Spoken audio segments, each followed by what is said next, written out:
Good. So, I mean, there's still a few people coming in, but because we have the first speakers are online waiting right now from Nairobi and I guess from Paris, then I think we better get started and people will find their places. Yeah. Anyway, it's tough competition, as we talked about, across the water here on the other side, and I'm impressed that you're coming over here instead. But maybe you can take a swim after you finish here. There's a good chance of having a dip. Good. My name is John Christensen. I'm the director of the UNEP Copenhagen Climate Centre. I'm not going to talk so much about the actual workshop because Mette will come up and moderate that and introduce you to it. But just welcome all of you. Urban nature-based solutions for mitigation and adaptation. Really a hot topic, I'd say, in both in the politics negotiations. I'm also on the Research Council, and there are lots of ideas and proposals and research coming up also on that, and a lot of implementation happening. But still, anyway, we're happy to convene the workshop in cooperation with the Red Cross, DEES, and WWF, and of course, welcome all of you here to the UN City. If you haven't been here before, it's the home to 10 different agencies. Some have small liaison offices of 2 or 3 people. Some of the big ones are 200, 300, 400. And UNOPS, which is kind of the entrepreneurial company in the UN, has their headquarters here. And then we have further out also the UNICEF World Stories, and UNICEF has about 200 people sitting out there. In the building here, on a good day, there are about 2,000 people. You can't really see it when you come in because we're all spread out in what we call fingers on the different floors. But if you come to the canteen around 12, I tell you, it's noisy. The UNEP Copenhagen Climate Centre has become an integral part of the UN Environment Programme. A couple of years ago, we were earlier hosted by first Research and then by DTU. Then it was moved in and become a more formal UN entity now, and part of a new climate change division that has been created in UNEP this year. It's very interesting for us both to be inside, but also to be inside at a time where climate really gets in focus. We have about 60 people here and roughly 30 nationalities. So we have a really good geographical cover. So I say we work in, I think last I checked, 71 countries on climate activities spread across the whole range from NdS, mitigation, adaptation, vulnerability, loss and damage. I mean, you name it, if it's climate, we work on it some way. And in country, together with national institutions, national governments, and so on. And this, of course, well, not him, but the workshop title is something we're really getting into sort of bigger time. So we're really interested also in seeing what happens around the other organizations and what we can collaborate on and so on going forward. So no more from me right now. I'll come back at the end, try to sum up. If there's something to sum up, I hope there'll be a good discussion in between. So I hope you have a really good afternoon and have a really interesting time with the presentation coming, and then Mette will take over. Let's give him a hand.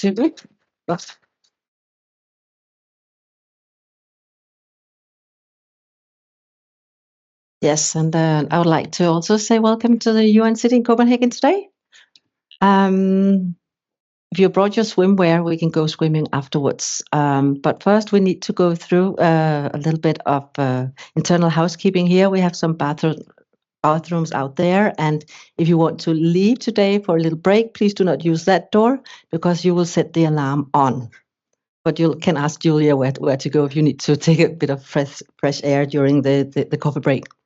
Well, we are happy to see all of you here today. As John said, my name is Mette Rasmussen, and I'm Outreach and Communication Lead here in UNEP Copenhagen Climate Centre, and I'll be your moderator throughout the day. This is, I mean, I think most of you have probably met, but maybe just say hello to the person next door. Hello, hello. Yes?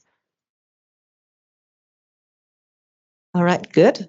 So now we know each other a little bit more. This is the... it was just an hello. We'll get to the talking afterwards. This is the 4th event that is organized under the Danish. We have people online, yes, under the Danish nature-based solution knowledge platform, and we are really, really happy to see all of you here. It will be an hybrid event, so we are in the room here, and then we also have participants from around the world. And I'm really, really happy to welcome all of you online as well. We have from New Delhi, Sao Paulo, Rio de Janeiro, Paris, London, Manila, Jakarta, Nairobi, and probably a lot more. So this is truly a global event. Participants joining virtually are welcome to post questions in the chat throughout the day, and then we'll take them in as they come.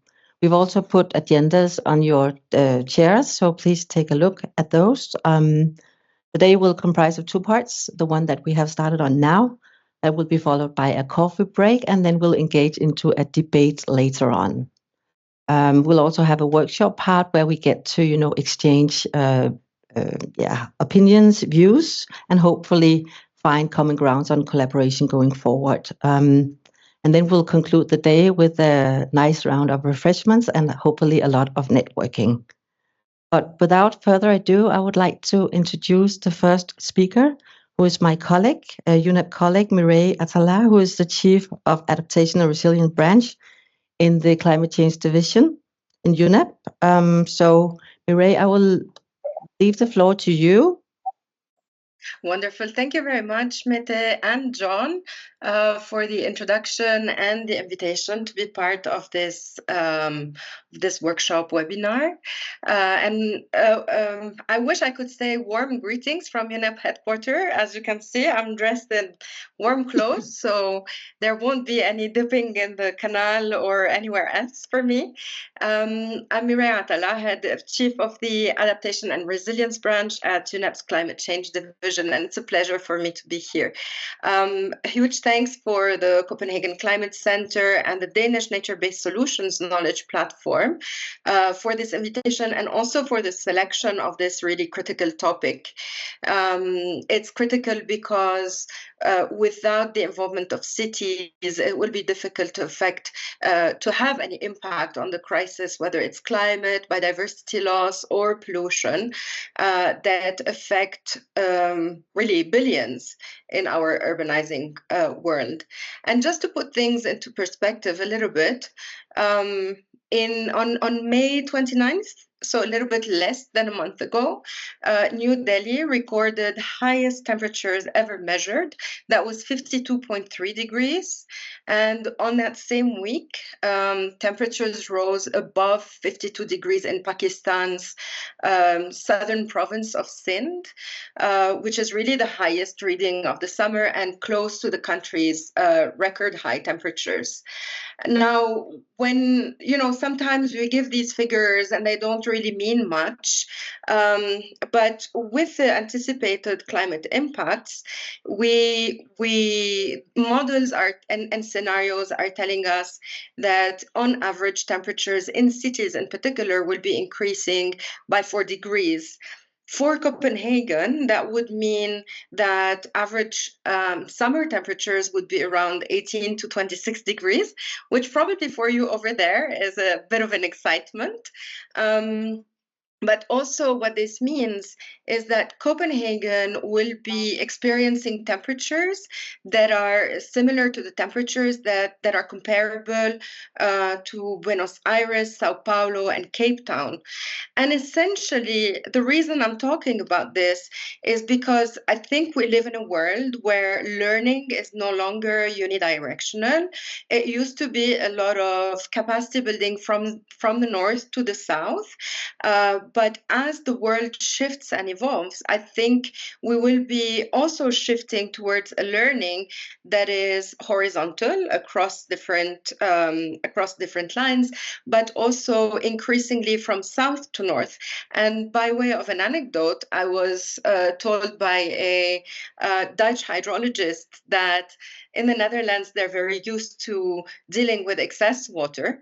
And all of a sudden, in the past 3 years, they had to deal with droughts. So they were looking at the Kenyas and, the Middle Eastern countries and countries in Latin America, or certain provinces in China and India, to learn about how one deals with less water rather than too much water. So with these little thoughts, maybe just a couple of additional points, if you allow, Mete. I think that the numbers are clear. We know that cities are growing, and with this growth comes increased vulnerability and exposure to climate risks. However, nature can help reduce these risks. And, it's not only about the immediate impact in cities within their geographies, but it's also beyond their geographies, what it means. So we know that by 2050, 90% of coastal cities will face sea level rise. And this is a compound impact of loss of the natural coastal barriers together with the increased level of seas. We also know that, around the world, rather than we also, one of the things that we are seeing is that invisible water is somewhat not accounted for, and so we see in many areas that the increase in water level of groundwaters following increased precipitation patterns is also drowning cities, drowning whole cities, as is the case of the city of Jakarta, that is currently considering the relocation of its administrative city because of the combined effect of an increased water table together with sea level rise. So I think it's about the seen and the unseen that we need to be thinking about in the context of cities, and nature-based solutions have that characteristic of being a little bit of the unseen impact, because it's a long-term impact. It comes slowly. It is felt, but it is much less drastic, for example, than the moment you one installs air conditioning appliances, for instance, for coping with heat. The good thing is that cities are recognizing the importance of scaling up urban nature-based solutions, and Sharon later will talk about this, the work that UNEP is doing with a number of cities around the world, both north and south, and in different sizes of cities. And lastly, I think just my last point, Mete, I think that it's important to say that as we transition towards the next round of NDCs coming up in February 2025, again, cities should not be the forgotten partner in those NDCs, in that there's a lot of ambition, not only that can be expressed within cities, but can be implemented as well. And I think it's great that we're having this conversation, and that multi-scale approaches are really starting to be considered across the board. Thank you very much.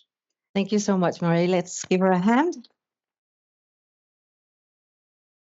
Yes, and thank you very much for reminding us of the importance of cities, and also why we have chosen this subject. It's because it has come up in various discussions amongst yourselves, and this is why we have landed on this today. So we are responding to, a common need to discuss this more in detail. And now, as Mireille has said, then we have another speaker lined up, and that is Sharon Gill. She's a project management officer for cities in the cities unit in UNEP Climate Change Division. And again, Sharon, I hope that you are ready to go. You have 5 minutes. Thank you. Take it away. Thank you, Mette. I hope everybody can hear me okay. So my name is Sharon Hill, and I am the city's focal point at the UN Environment Programme. As Mireille already highlighted, cities globally are exploring innovative solutions for protecting, conserving, and restoring nature. Cities are pushing the boundaries, and I'm joining you today from Paris, which will soon host what it pledges to be the greenest Olympic Games ever, featuring building rooftops with enclosures for insects and birds.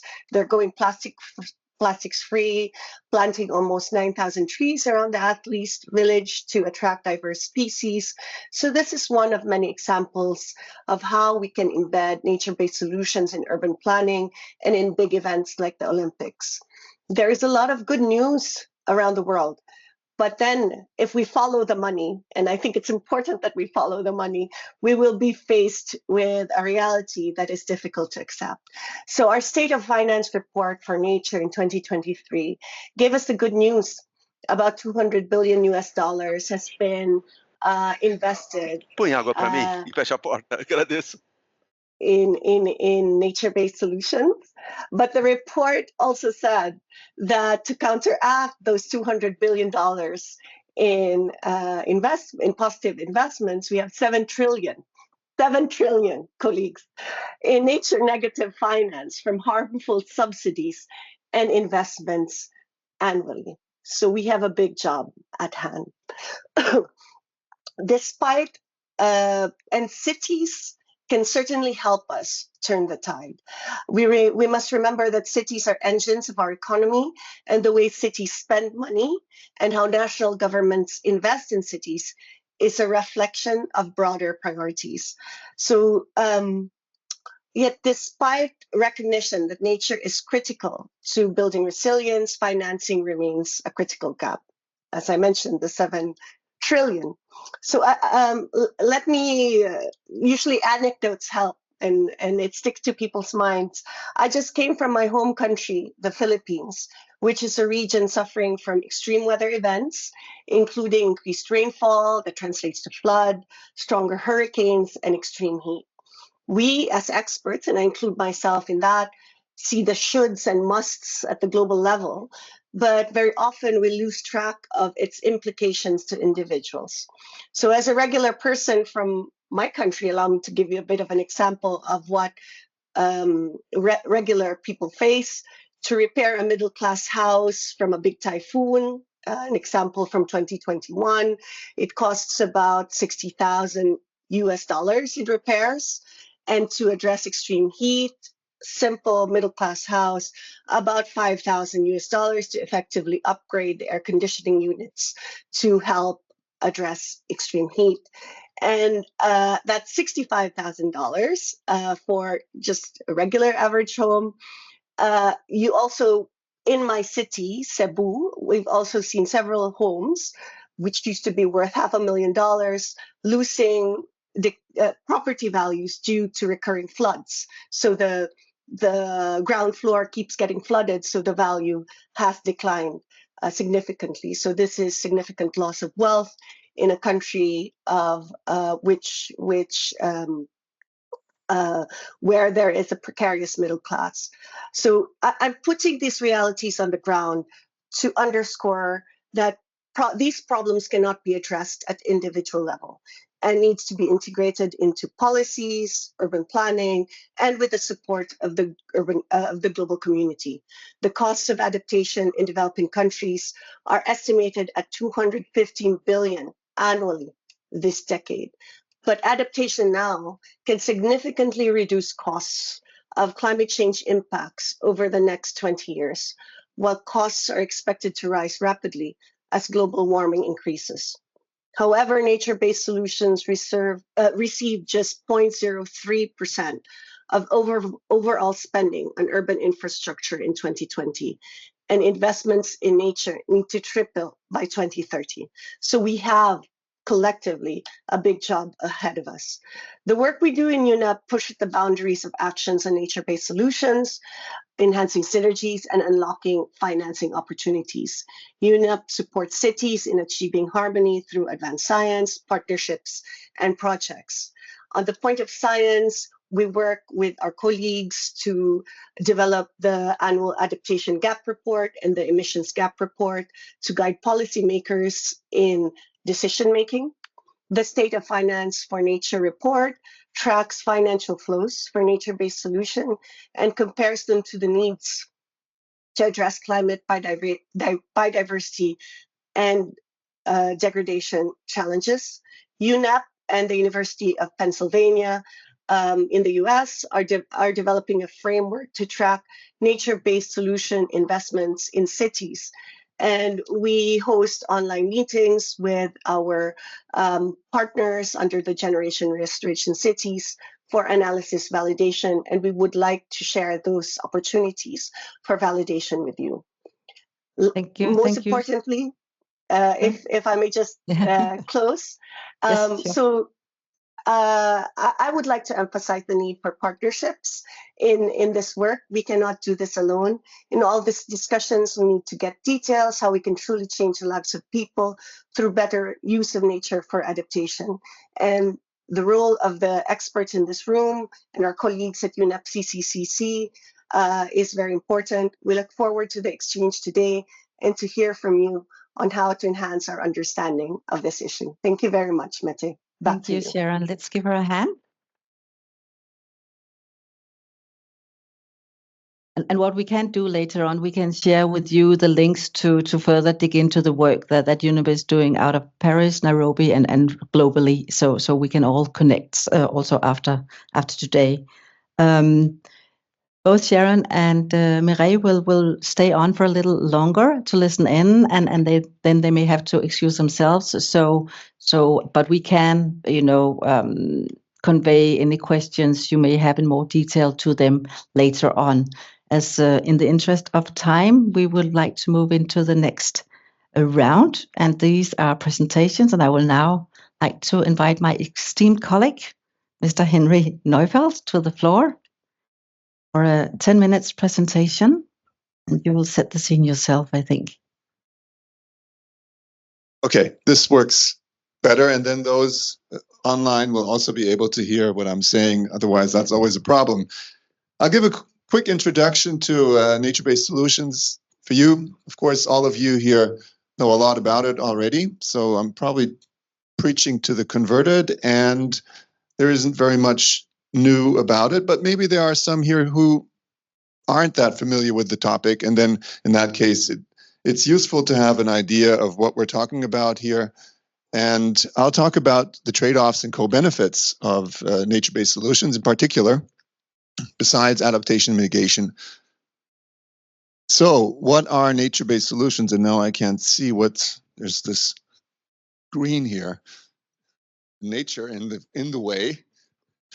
What are nature-based solutions? So they are interventions using nature or natural processes to deliver often low-cost solutions that bring environmental, economic, and social benefits to a wide range of stakeholders, but their effectiveness may be limited by climate change. Okay, so we're talking about different things here. Often these interventions are cost-effective, they are efficient, they often bring very high economic benefits. Often they do not bring very high financial benefits, and that's part of the problem we'll talk about. They're also subject to climate change. Because they are part of nature, they will be affected by high levels of climate change. And that means we need to do a lot about mitigation to ensure that our nature-based solutions continue functioning.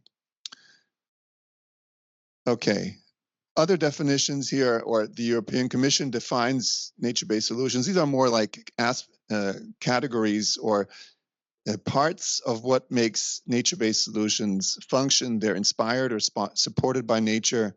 They protect or restore ecosystems, address societal challenges, build resilience. They're cost-effective and resource-efficient, and they're tailored to local circumstances. There's also a host of SDGs that nature-based solutions address, resource efficiency, water, health, quality of air, heat island and mitigation, biodiversity, noise, mitigation to floods, and then there's also cultural aspects that we can consider. When we talk about nature-based solutions, here are some of those that we typically talk about here: parks, urban forests, greening of gray infrastructure is part of it, green walls and green roofs, then indoor areas also sort of with more greenery. And then allotments, community gardens are important, rain gardens, swales, and sustainable urban drainage systems are part of nature-based solutions. Inland blue areas, as you can see right here, and that connects to tourism.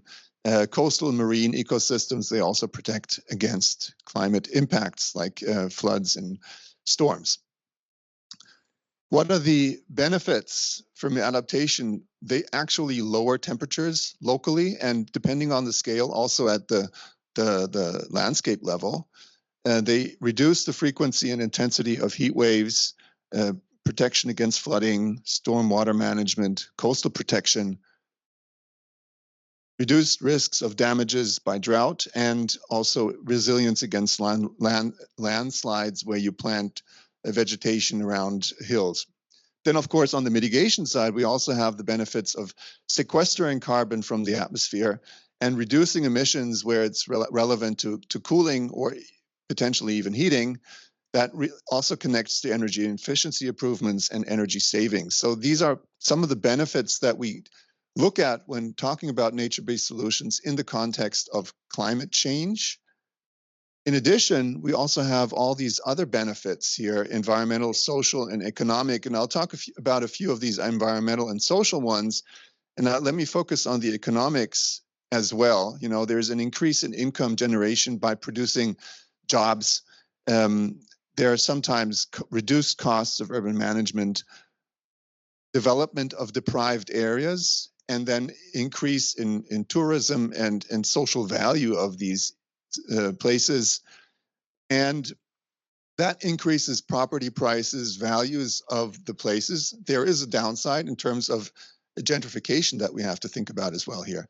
And I'll talk about these environmental and social benefits in the next slide, so I won't talk specifically about them here.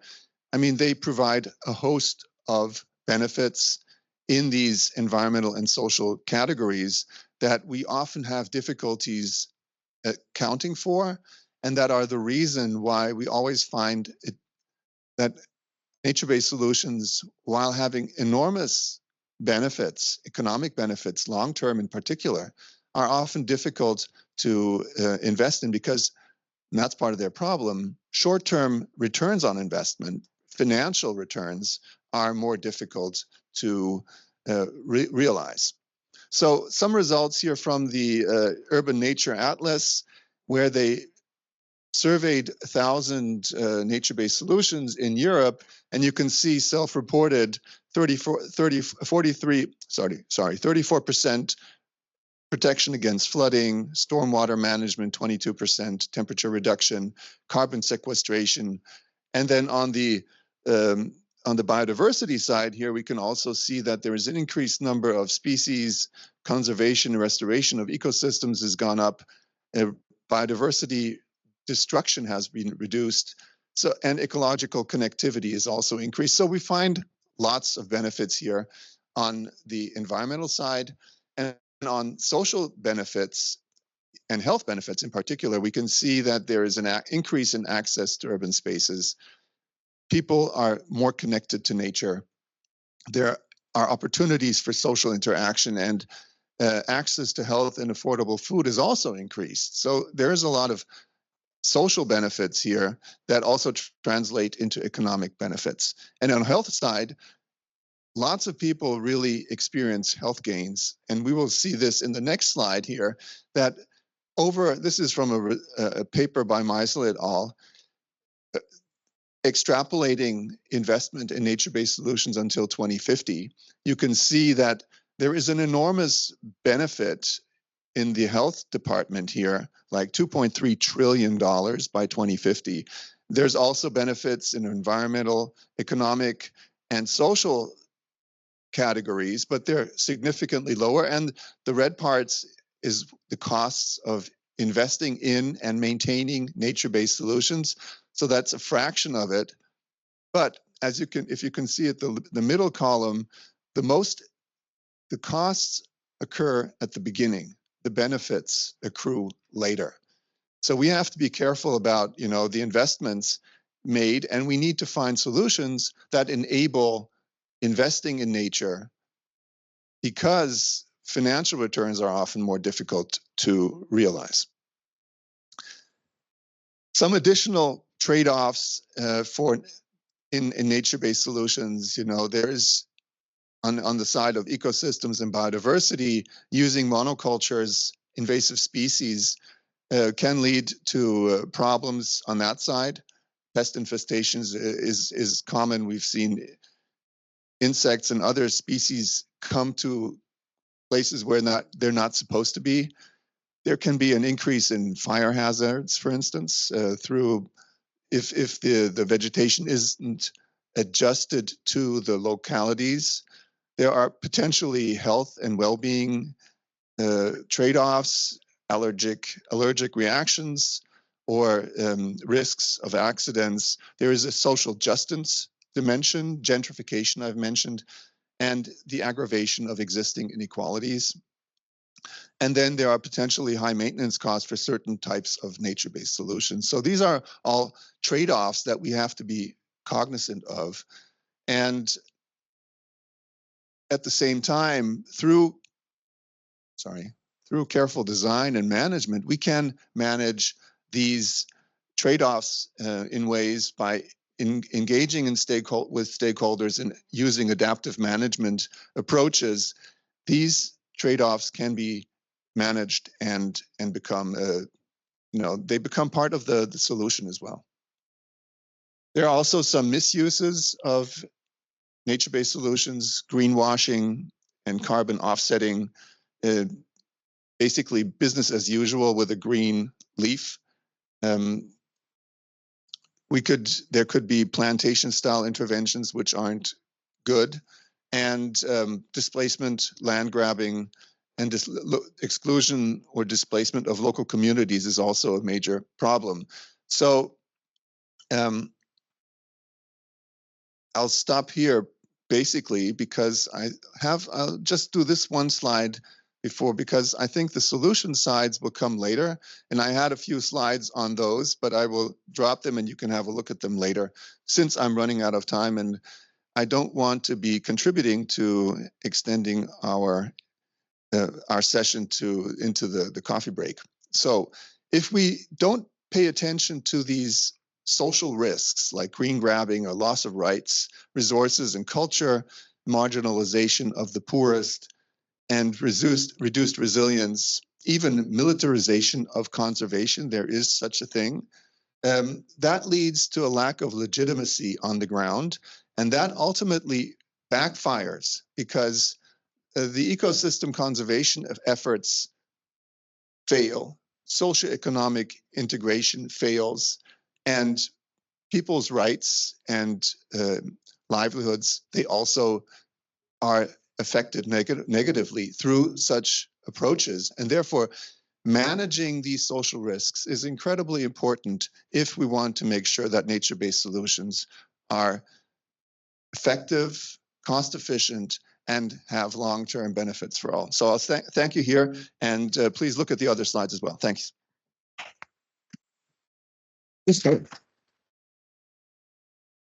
And I think we have a little bit of time for a question or two. I think let's start with the digital floor to invite them in.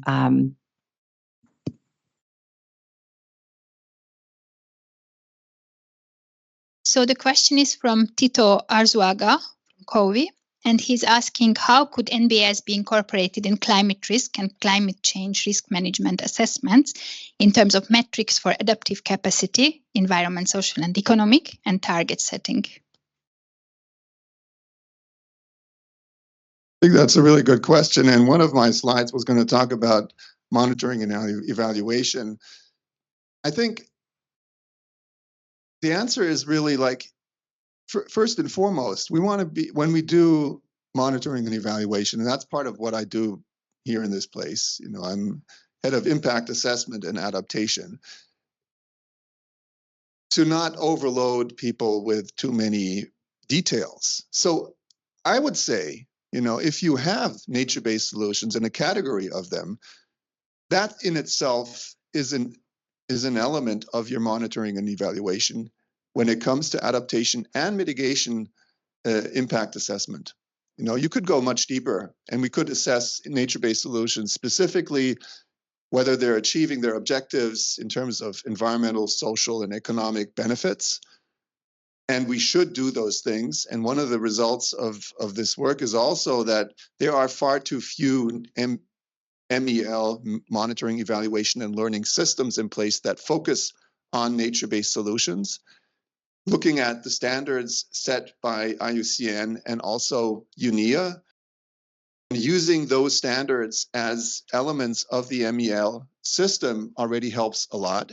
But when it comes to assessing whether cities or countries are doing something on mitigation and adaptation, including nature-based solutions in this assessment in itself is already a strong contribution. I hope that answers the question. Thank you so much, Henry. And I think unless some of you here have a burning question, I would like to say thank you to Henry. Give him a round of applause. Thank you so much.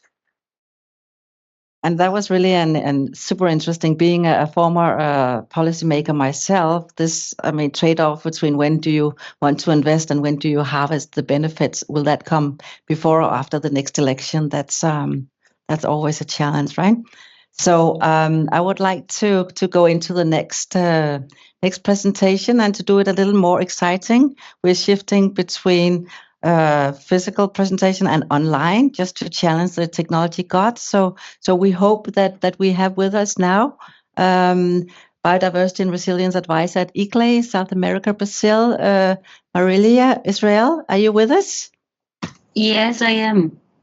Thank you so much. And the floor will be yours now. And you have 10 minutes for your presentation, and then we may take a few questions from the floor here in the UN City Copenhagen. The floor is yours.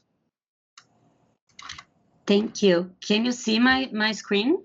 Yes, we see it clearly. So nice to meet you all.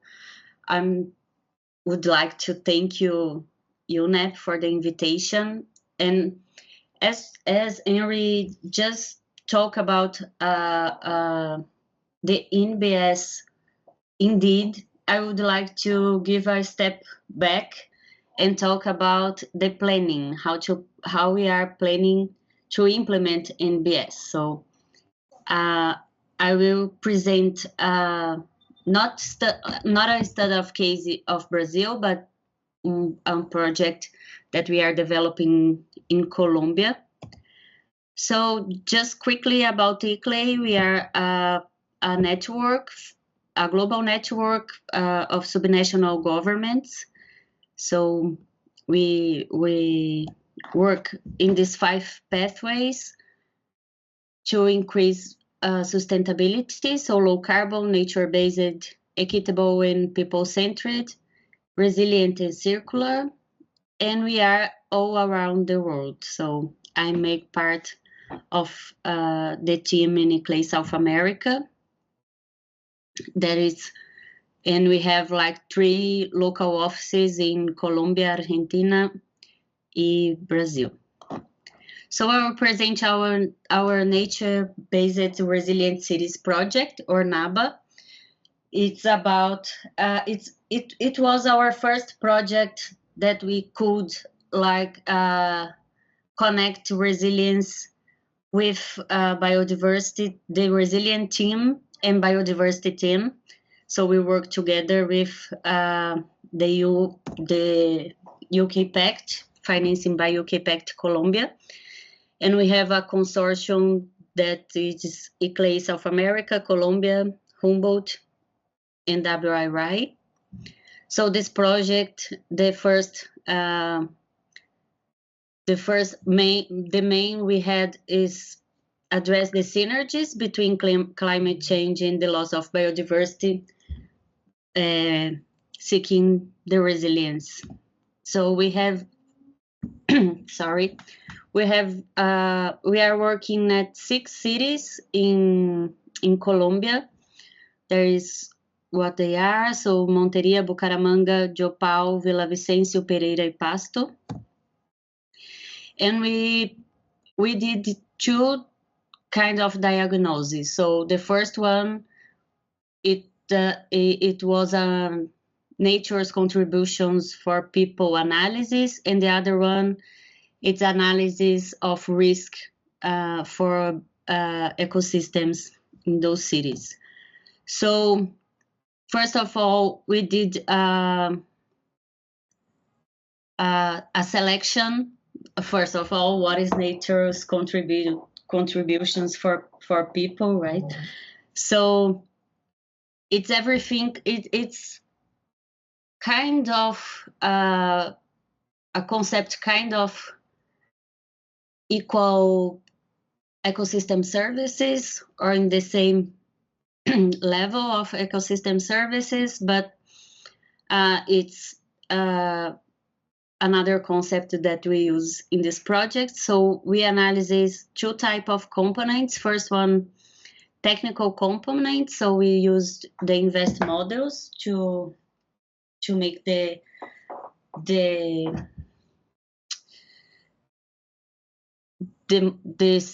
simulation of the territory, and participatory components. So all this data was validated by community. Of the 18 categories of the NCPs, we analyzed 9. So here a little, just a little bit why we choose this model. So it's free open access. We can it's a replicable models and change over time in perspective, so we can simulate scenarios. So the thermal regulation, here it's one of the outputs of the software.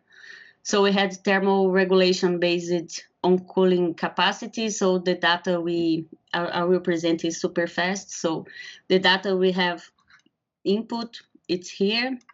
So we see these areas with low tree cover have low cooling capacity, not a surprise, but we have a super great areas with this contribution.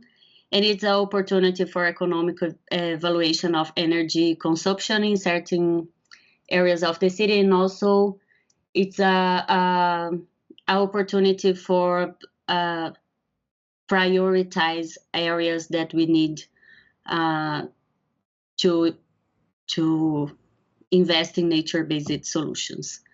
Also carbon storage, water supply. This is super important because we saw like this is the Vila Vicencio city, but all the water they have, it's from another city that's not there. So how can we increase the water supply, and how to capture or bring this or pay for services of water supply, etc.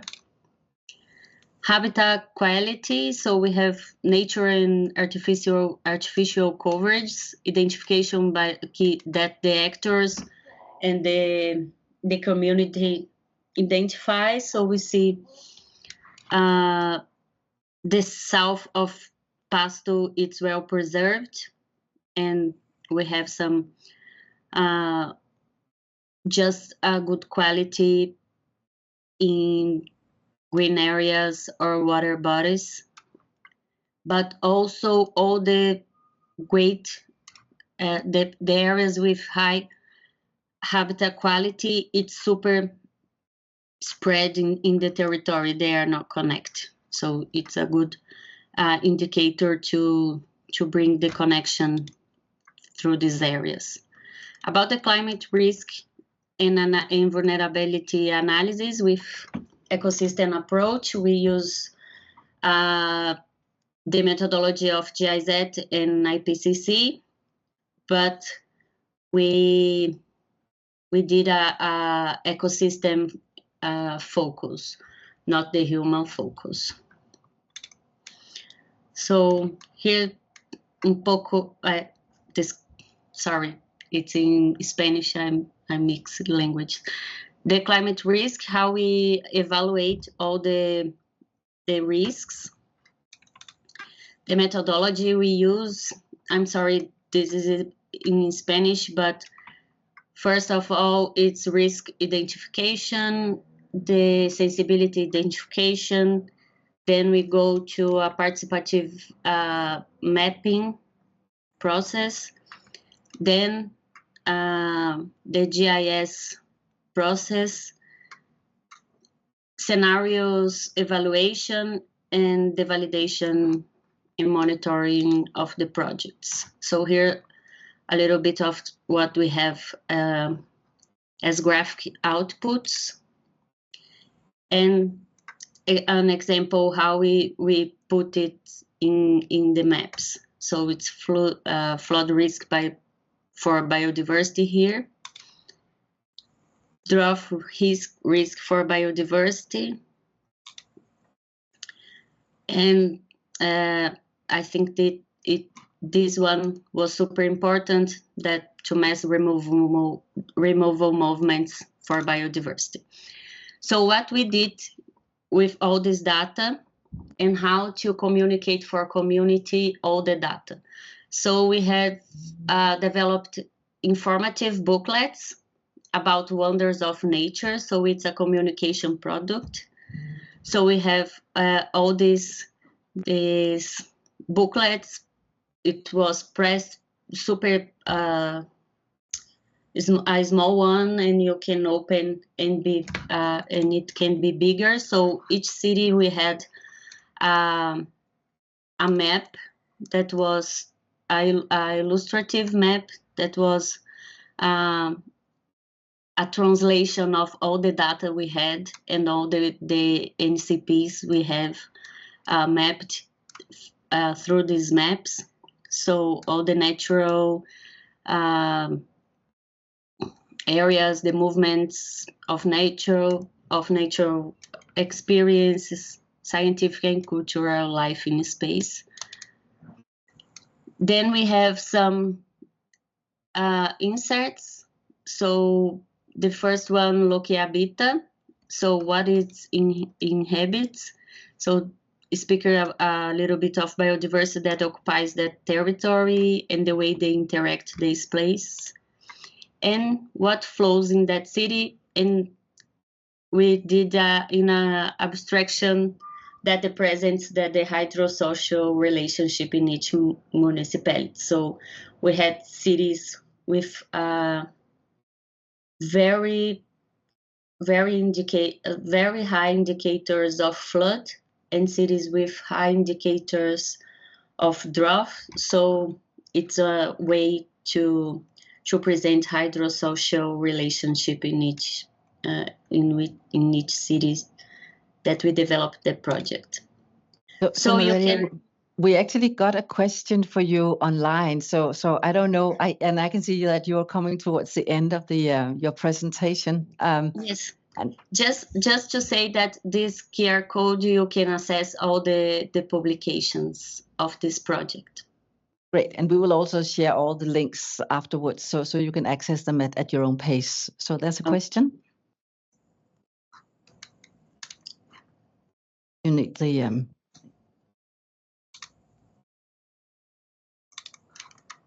So the question is about Rio Grande do Sul, and how do you think Brazil should handle this situation for the future?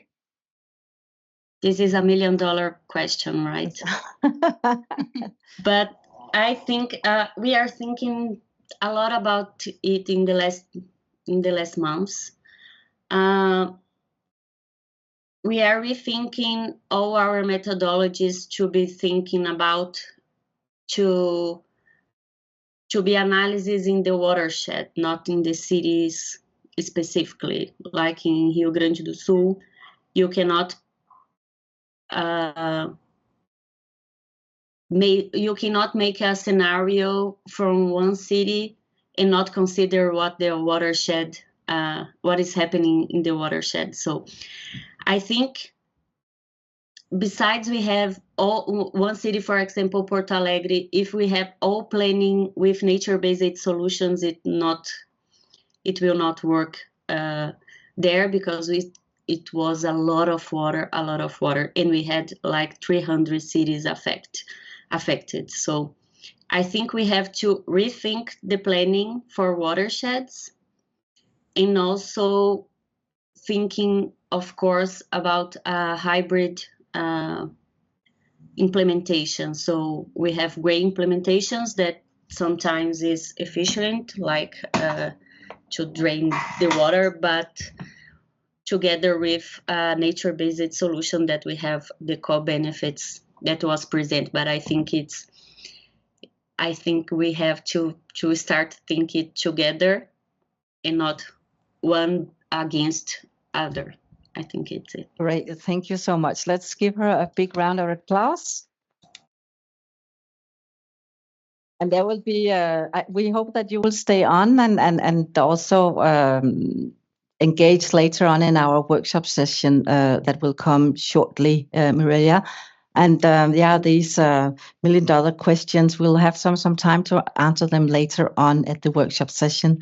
But now I'd like to call up on my colleague, Julia, that I think most of you will know, Julia Roca Romero. She's from UNEP CCC, and I'll let you introduce yourself. Thank you so much. Thank you, Mette. It's really nice to be here with you all today.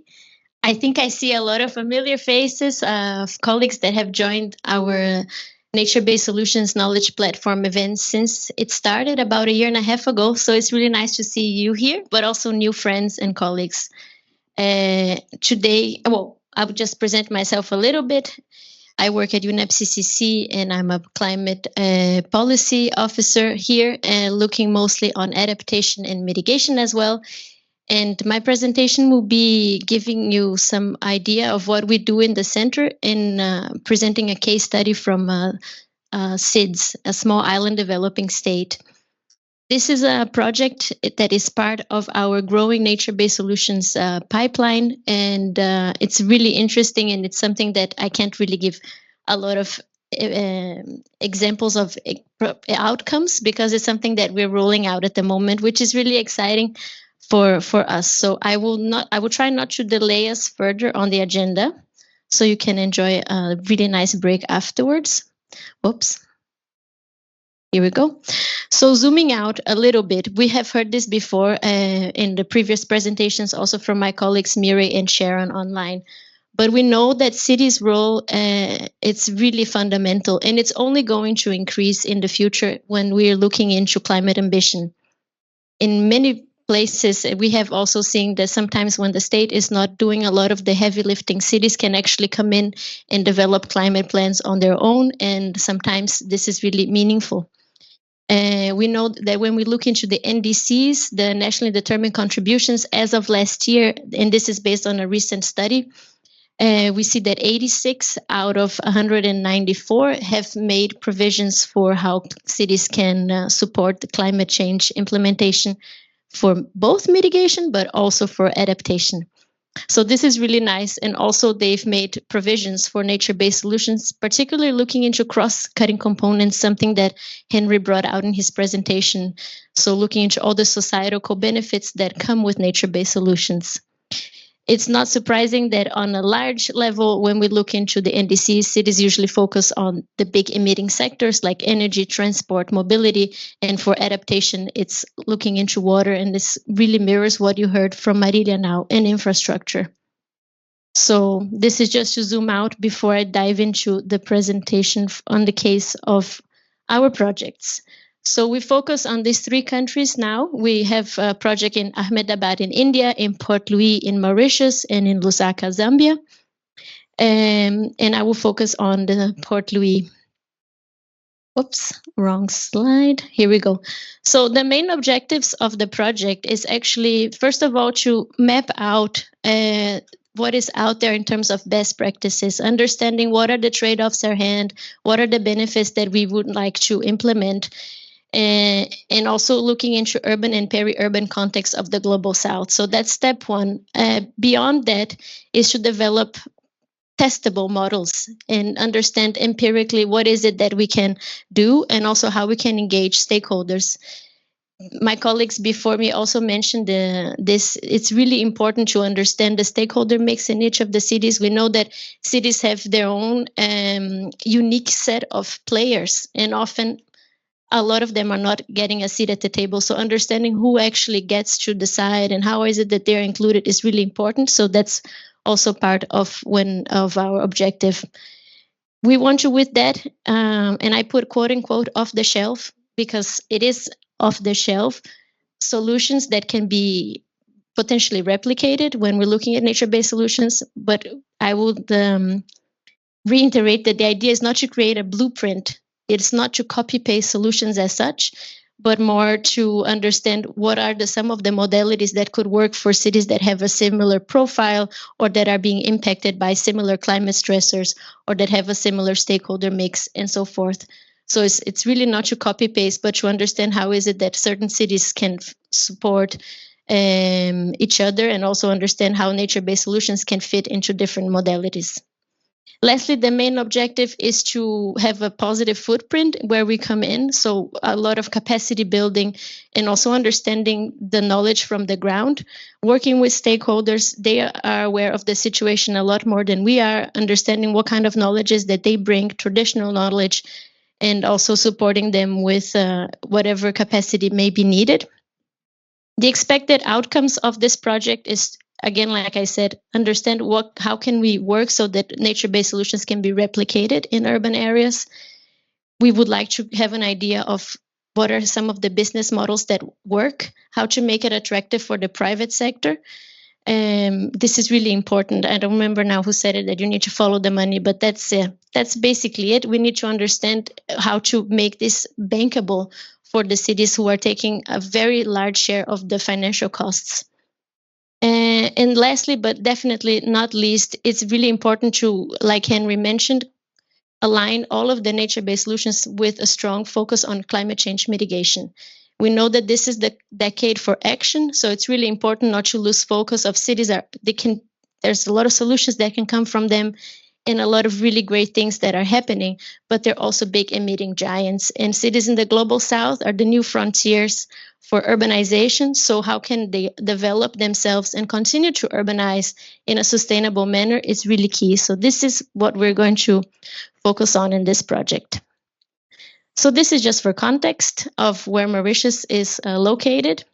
It's the star I added on the slide is about 10 times bigger than the island, but you can see Mauritius has a population of 1.3 million citizens, and nearly half of them live in Port Louis now. This is probably, I don't know how many of you, have any of you been to Mauritius? Okay, we have two, great. That's nice. So this is probably what comes to mind, or maybe this is what a screensaver looks like, or maybe a paradise photo. This is Blue Bay Beach. And Mauritius is not experiencing climate unique stressors. Many other islands are facing the same issues, as we will see as you can probably tune in your computer and see. Basically, a lot of issues related to erosion. Mauritius is losing a lot of mass related to that. A lot of coral bleaching. The last impacted area or mapping that was done in 2018 and 19 showed that nearly 60% of all the corals around Mauritius were impacted by climate change in the sea and global warming. The problem with that is, of course, food security. You also have impacts on livelihoods, not to mention the impact on the country's tourism sector, which is growing and is also really important for the country's GDP. Here you can see Mauritius is also very much impacted by change in rain patterns. The problem right now that the country is experiencing a shift in the rainy season. So the summertime, it's completely changed in terms of how much rain is expected to happen. And this has consequences for agriculture, for development, again, for tourism. So you can see in the upper panel how much it fluctuates, whereas temperature is steadily increasing. And this is a study from 2022. But more than that, and as I mentioned before, the problem with the fluctuation of rain patterns is that you both have really long drought periods. And this is also, again, a problem for water security, both at a household level, but also at a larger scale, but also extreme rainfall that leads to landslides and flooding, and also expose people to all kinds of health disease and vector-borne disease that comes with that. Mauritius already, due to its geographical location, is very impacted by extreme weather events. So we know cyclones and extreme storms, but due to climate change, these are happening more often and more intensively. So taking these into account is something that we will need to consider. Great. Beyond the very, very beautiful photo that I showed you of Mauritius, when we look into Port Louis, it is it's a thriving city. It's a city that is growing and is developing really fast. There's a lot of migration from other parts of Mauritius to Port Louis. It has a thriving industry sector, and like I mentioned, tourism is contributing very much to that. But the problem is that, like other cities in the world, the city is niched between ocean and mountain. So usually you have a lot of settlements on the slopes, which means that at the moment you have a very heavy rain, those are the areas impacted the most. And also those are the areas where you have people having the lowest socioeconomic output or like ability to cope with these.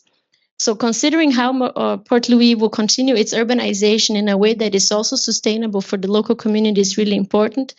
And the project also will seek to address these issues. So how to develop nature-based solutions that work at this setting and also maybe beyond Port Louis. So thinking at landscape levels. Also, I think it was something that Marilia said, you also need to consider how it will be impacted on a broader area. I will not talk too much to these slides. I see Mary is looking at me. So you can see the points that we are considering: rise of urbanization, population growth. We're considering how there's a need for thinking of solutions for both water shortage, but also for droughts. And also considering how is it that we can engage the stakeholders from the key sectors in the country for being a part of the solution.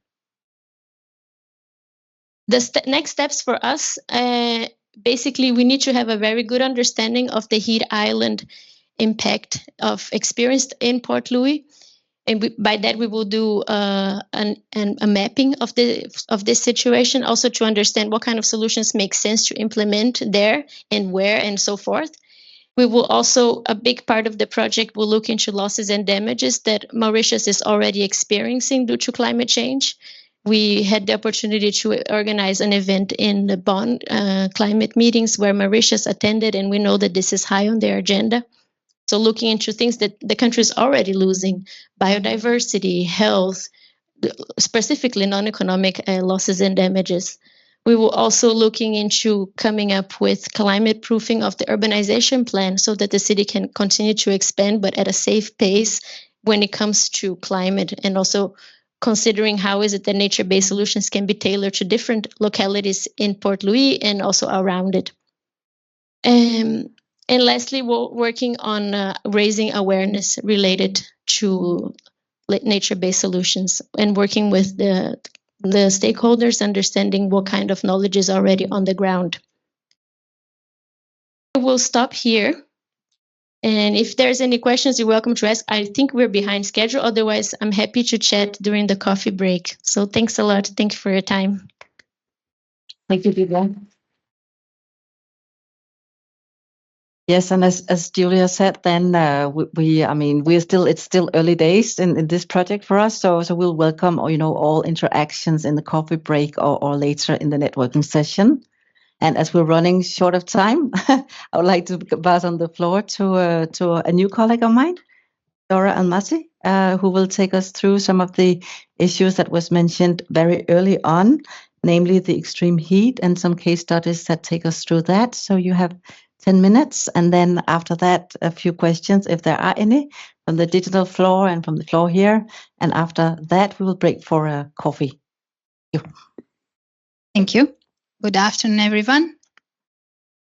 So as Mette mentioned, I'm going to talk about some implementation approaches of urban NbS, specifically for addressing urban heat problem. So as the previous speakers before me,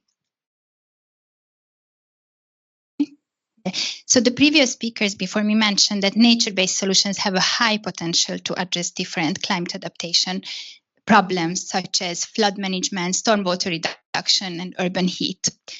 So in my presentation, I will show a couple of examples, but I specifically want to focus on explaining how these nature-based solutions can address problems at scale systematically. Why is it important that we use NbS systematically? As you can see on this heat map, which is showing the city of Prague, the urban heat island problem is almost everywhere across the city. You can see the red spots, and this is where we are facing high heat during extreme weather events. And so how high it could be. This is another image that was taken last week of Istanbul, 20 million people lives in the areas where you see the red spots, and the temperature was going up to 45 degrees, while in the blue areas, temperature was staying around 25. 45 degree means very, very strong impact on the human body, but it is also having public health consequences and as a result, economic costs.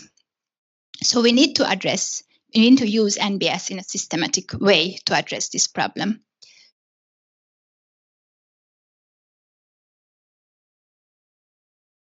Sorry, I'm having issues with this.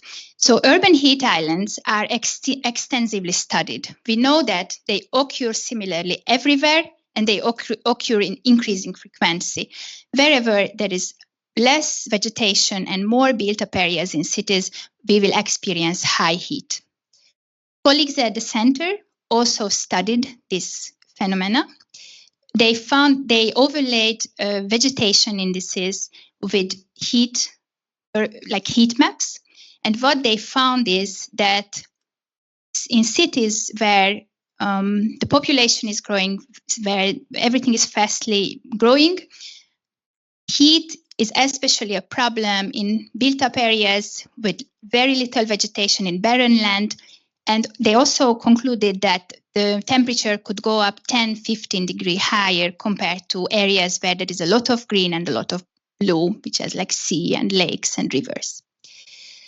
So we know from science, but also from practice, that different types of nature-based solutions applied in cities could really help addressing urban heat problem. Also other problems, obviously, but today we are focusing on the heat.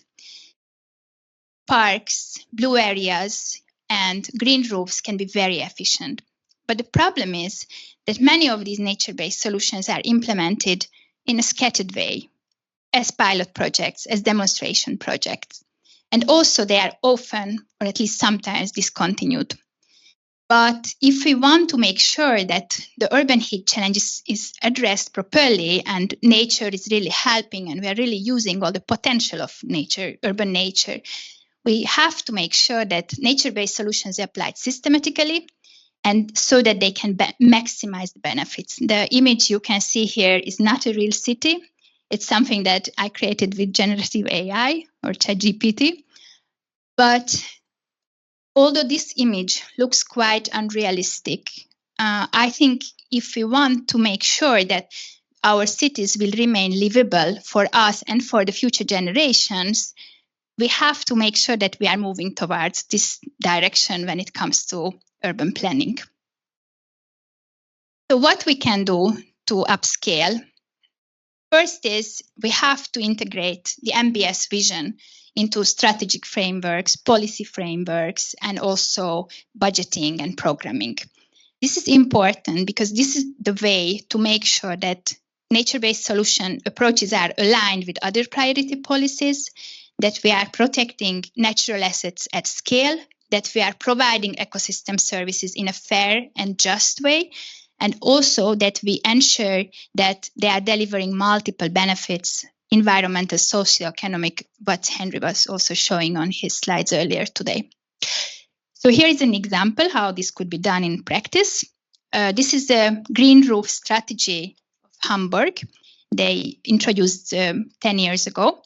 They created a strategy where they are aiming to create 100 hectares of green roofs on residential and business buildings. They do it in a way that they also integrated this into regulatory frameworks. So new developments, new projects have to integrate, have to build green roofs.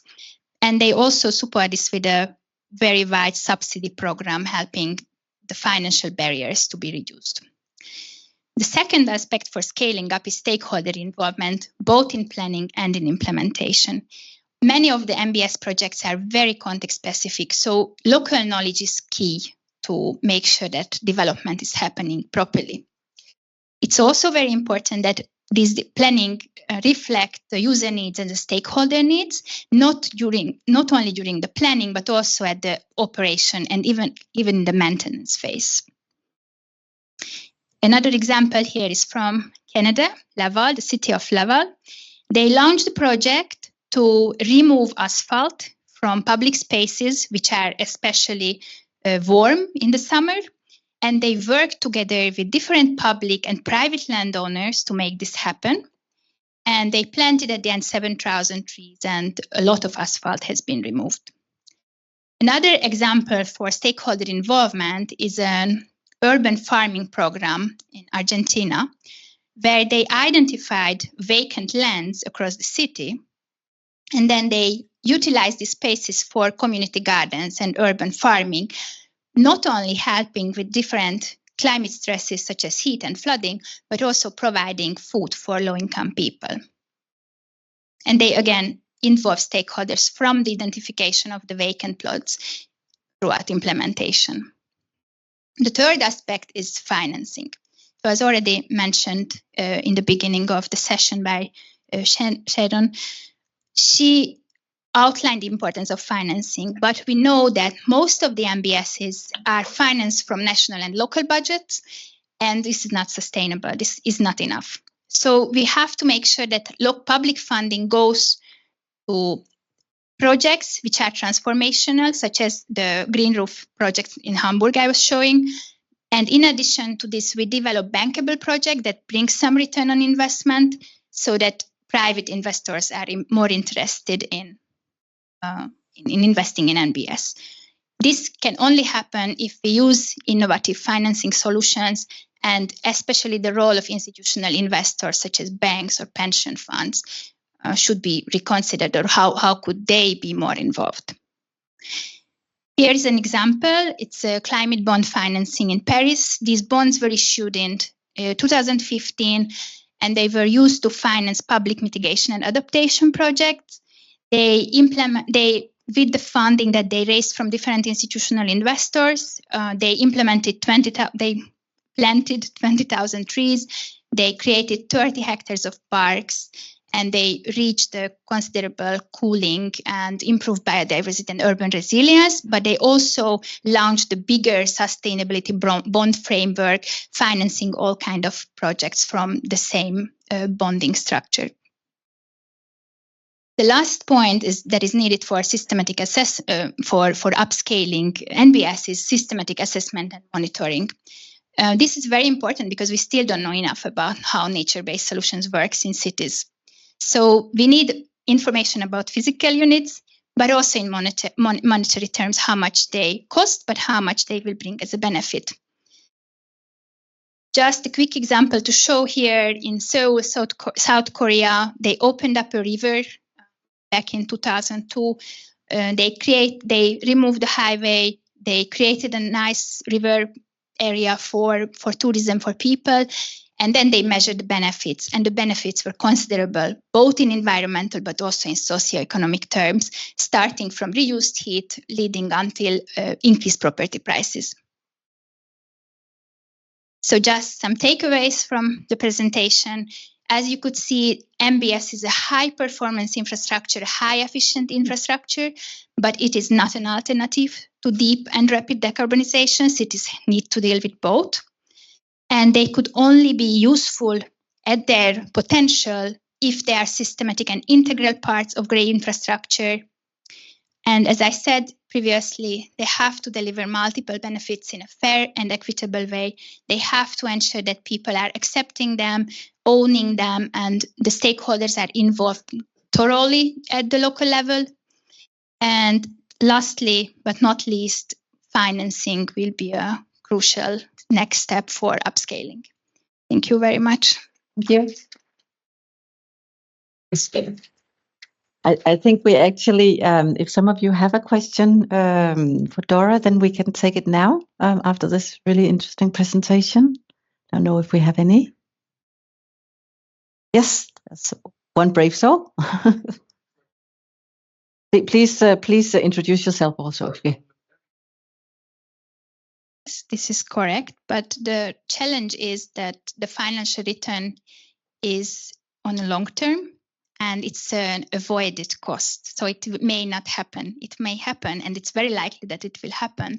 That's why it's a very good investment for public government, like government bodies to invest. But that's why it's hard to convince private investors to invest because they want returns on a short term. And that's why I said in my presentation that institutional investors are better placed to do this because they don't mind to invest in long term. Yeah, so that's a very good question, and that's the challenge here. But there are ways to monetize this. Let me just give one example. So, for example, an insurance company, if an insurance company invests in nature-based solutions, it could reduce its own risk for paying later to the client. Again, this is an avoided cost kind of benefit, but this is still a financial return. So these are ways, but there are many others, like, for example, same with public health. Great, thank you so much, and it's good to see that there's some energy in the room. We will break now for a coffee break, and the coffee's over there. The bathrooms are out there, and then when we come back, 5 minutes to 3 o'clock, then we'll break into some workshop sessions. So do enjoy your break, and also for the people online, do not run away. Grab a coffee or tea. Okay, I'm being redirected, I can see. 2:45. Okay, sorry about that. You see, I'm not the tough guy here. That's Henry Neufeld. So, so he's cutting your coffee break. So do enjoy your coffee, water. I think there's some fruit also, and then come back 2:45. Looking forward to seeing you again. Okay, so this is how we will do this one part. You've all been, I could see that from out here, engaged in good discussions, and now we need to hear a bit from your different groups. So we will ask the moderator to just, from your different groups, just to present a few takeaways, 1-2 minutes, and then I'm sure that you have a lot more to say in the groups, and we can take that later on, maybe when we get to the networking discussion. This is a snapshot of what was discussed in the different groups, and this will also be shared later on with all of you. So let me see. So maybe we'll start with the... No, I think I'll just call up on you and you just stand where you are. It's more dynamic than having, a wall of speakers up here. I think, Julia, if you would like to go first, and then you'll get the mic from Lasse. Thank you.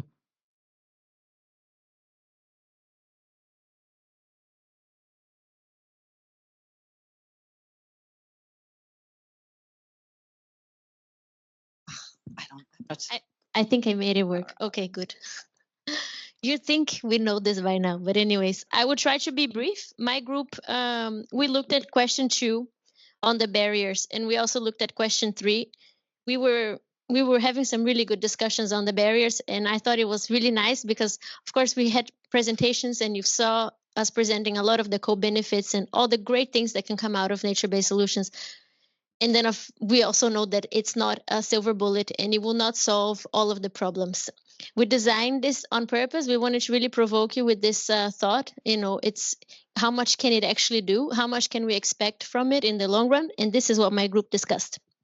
So in terms of barriers, the first barrier named, I think it's really important. It was actually the awareness, understanding what is it, what is nature-based solutions, what can it actually do. Also looking into metrics, and there's the IUCN guideline, but there are others out there who's implementing those based on which guideline. I think it's really important. The second one mentioned was also financial resources. This is something that we've discussed here as well. Where will the money come from in the long run? How can cities sustainably implement nature-based solutions now, but also in the future, considering the impacts that they're facing? Definitely also understanding how greenwashing plays a very big role. So not everything will be nature-based solutions. Not every park or little area can be considered that. So understanding also how to spot that, and also how to go about it so that nature-based solutions don't lead to maladaptation or to very bad consequences for the local community and for the environment. We looked into the design. So a big barrier is that I think it was named by one of the colleagues in the group that it looks really great, and often it's a hobby project, or it's somebody's architectural dream, but then it won't actually yield into what it's supposed to do. So it and of course it's something that needs to be maintained, and that's also costly. So for cities, just looking at a really beautiful park may not make it. It may not count, and it shouldn't count as well as nature-based solutions. Somebody mentioned the point that the word solution in itself can also be misleading. If you say it's a solution, then it's like, whoop, it's done. And we know that it's more than that. You need to go back and check into the design. I will be very brief. And you have to go back and keep implementing that solution so it actually can be called that. And lastly, we talked about other things, but I will end with this point. Focusing on nature-based solutions should not undermine the focus on climate mitigation, because this takes precedence, especially inside cities. So nature-based solutions themselves will be impacted by climate change. So you actually need to do a lot of the legwork before you get to even start looking at nature-based solutions, and actually do them in tandem is really important. So these were some of the barriers. There's more you can discuss during the networking. Yes, thank you, Julia. No, it's always good. There was a lot of energy in the room, and it's important that you actually, get that out here. So the next one is Henry, who you already met. Yes, so we were sitting here in this group, makeshift roundtable group, and let me start with some thoughts around sort of problems in urban areas where people and the administration is trying to make decisions. There are competing priorities. There are limits to funding, and these decisions need to be made also in the context of the people living in these urban contexts. So a starting point for the discussion is the lack of understanding and knowledge and awareness at all levels, at the level of the administration, but also and primarily, I think, at the actors at the local residents level, that needs to be overcome. Then there is an issue of getting private sector, in addition, helping with implementation of nature-based solutions. And here the questions of return on investment are really critical, because as we've already heard, these solutions are long-term and they don't necessarily meet the financial needs of short-term private investment interests. So overcoming this problem really is all about integrated planning approaches. The public sector is absolutely critical and central to solving these problems, both in terms of providing incentives, carrots, and regulatory frameworks, more like sticks, to help all parts of the society work in these areas. And for instance, through guidelines that ensure that nature-based solutions are prioritized, there are ways to help bring these elements to understanding. And we talked about sort of how to go forward from areas that are already heavily urbanized.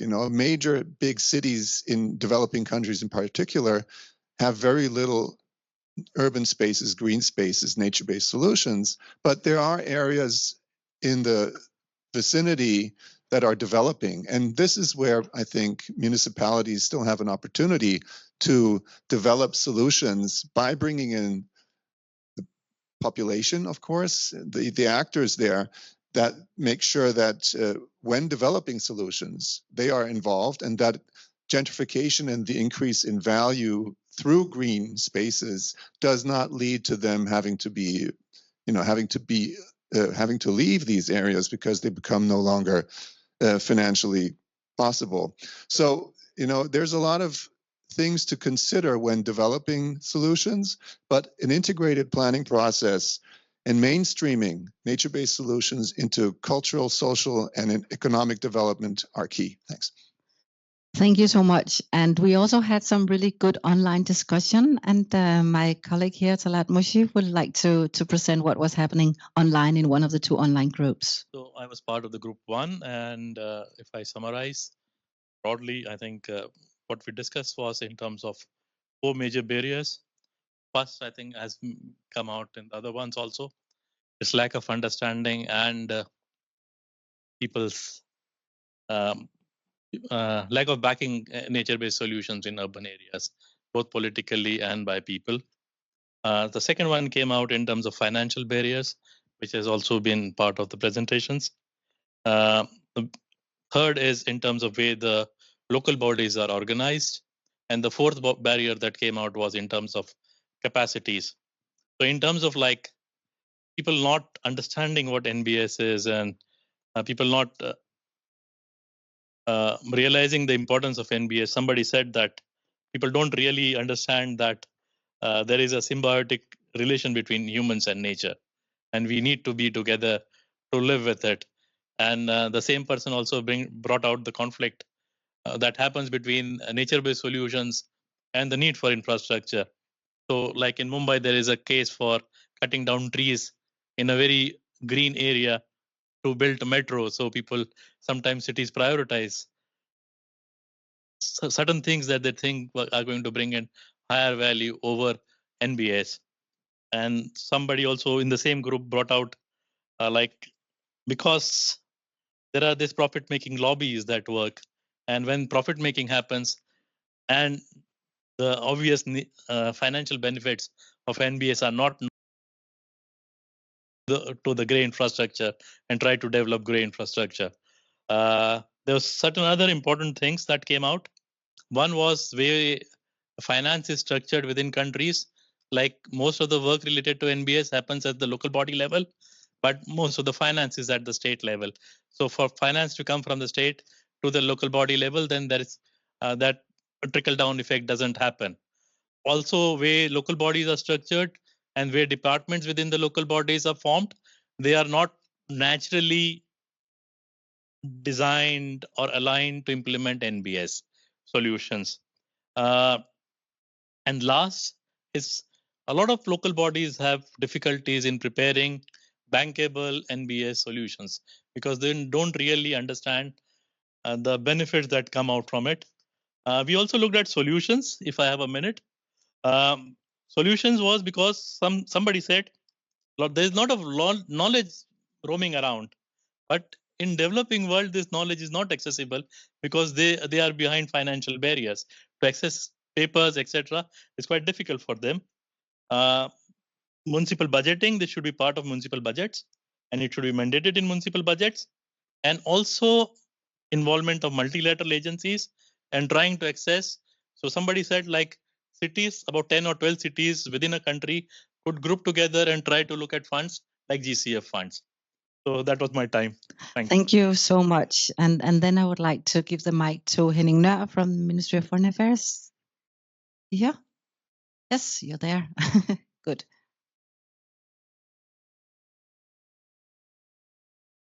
Thank you.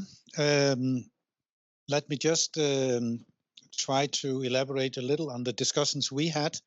We were mainly focusing on barriers. So the question about what will make NbS move within urban areas. First issue was that there seems still to be a little uncertainty about the standard. What is this all about? So that was one of the observations. And especially how to apply this standard in scale. Not only in the city itself, but also in the surrounding landscape, how it's all interconnected. We were very lucky to have people who have real life experience of doing this from this city, in fact. And we got some good insight into some of the compliance between regulations and what you can do. And there are definitely issues around national regulations and you may say legislation and what you can do in a city administration. And one of the key issues is this question about the price. I mean, the economic benefit from any activity you have in a municipality. So there is something around not only monetary values, but also you may say non-economic values in the discussion around nature-based solutions. And the last thing, of course, is a little how to measure these non-economic values. We discussed also quite a lot about the political dimension of pushing on NbS, the question about citizen participation, how that is crucial for, in fact, having sustainable solutions. We discussed around physical planning. That was also mentioned, this question about space. I mean, who have access to space? What is it to be used for? The trade-offs that you need to have within physical planning, but also then the knowledge of urban planners, architects, and so on. What are the opportunities within nature-based solutions? The learning between cities, because we had Copenhagen, but we also have experience from cities in third world countries and so on. And of course, it's different contexts, but there's something going on. Well, it's the same issues, the same approach you need to have. And then perhaps the last thing, which is a little pet for me, is this question about that nature. For many people, nature is a little messy. I mean, the question about the aesthetics of, in fact, doing nature-based solutions in urban areas, and also again the question about getting the right trade-off, but also getting the right discussions between people on what they would like to see. Thank you so much. No? Okay, thank you. Okay, thank you so much. And yeah, we're running through this rather quickly, but we will have a good long session afterwards to network. So I'd like to give to you. Yeah. Okay. Yeah, sure. Okay. Yeah, so we're the last ones to present. I guess a lot is covered already, but okay, two more groups, sorry. So we started out by talking on question 3, which was related to climate justice. And from that, we talked about how it's important that local knowledge is leveraged in the design of NbS. And that sort of led to a discussion on, well, in fact, designing strong NbS requires a very broad set of stakeholders to come together, both government, private sector, and technical experts.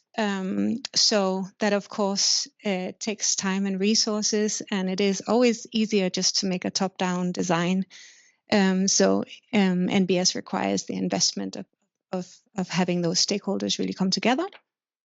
Then we touched upon this barrier that Dora talked about, where financing is quite short term, and while some of these projects are financed, they're not financed long enough for sort of an ecosystem approach to take effect, and that's a shame, because that also means that we don't really get to monitor the effects and have learning. And in this regard, it's also not very helpful to have these buzzwords that keep sort of taking the attention. So we talked about how maybe resilience was the buzzword before NbS, and who knows what is going to take the limelight from NbS. But we really need consistent and long-term financing for the projects to take effect and for us to be able to monitor and learn. And then we had a bunch of urban planners who were sort of discussing whether space is a problem in cities or whether we just need to be braver. We talked about, that there's somehow, it seems more safe to put pipes and to do grey infrastructure because it's more predictable. But there are solutions that are good, alternatives, which led us to talk about the problem with having these very long lead times on infrastructure projects. So the projects that are going to be implemented today were maybe identified 10 years ago. In Copenhagen, many of the flash flood projects were maybe designed 10 years ago, and the financing has just been approved now, and they're already sort of out of date. So there's sort of a need to make like a way to make adaptations to those projects now, and that is all of these, the inflexibility of the government processes is a barrier to that. Thank you so much. There are so many areas that we have covered today. We have 2 more groups. So I would like to ask Anya, so from the Red Cross to come up and just briefly tell us what was discussed in your group. We'll do it briefly. And please just, my group, just jump in. So we were quite lucky in our group because we were both, it's a little intimidating. We were quite lucky because we were both people from civil society, from academia and the private sector discussing barriers, so question 2. And we didn't get around really too many solutions, but just, barriers.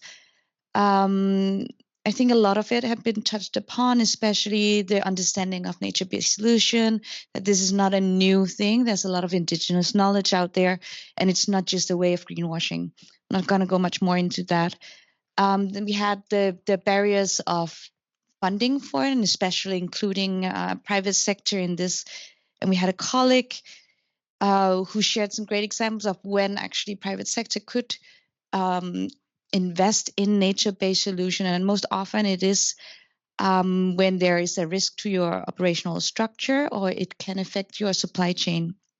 And there was an example shared on valuable production in the basement, where the company invested in nature-based solutions to make sure that water wouldn't run into it and damage. Let me just see. Then we also discussed, of course, how to scale up the barrier of scaling up nature-based solution. And for this, there is especially the importance of policy work, so standardized regulations in general. Again, we went back to also examples from private sector. So if you are, for instance, to invest in production in a country, it's quite important that the regulations are standardized all over the country, so you don't just choose the province where it's most flexible for you. Yes. And then I'm not sure, was there anything particularly else? I think that's sort of covers it. Thank you so much. And I hope that if you have any, burning issues or points you would like to cover, that we can cover them in the networking session after the panel discussion. I'd like to ask Dora for the last presentation on one of the 2 breakaway virtual groups. Thank you.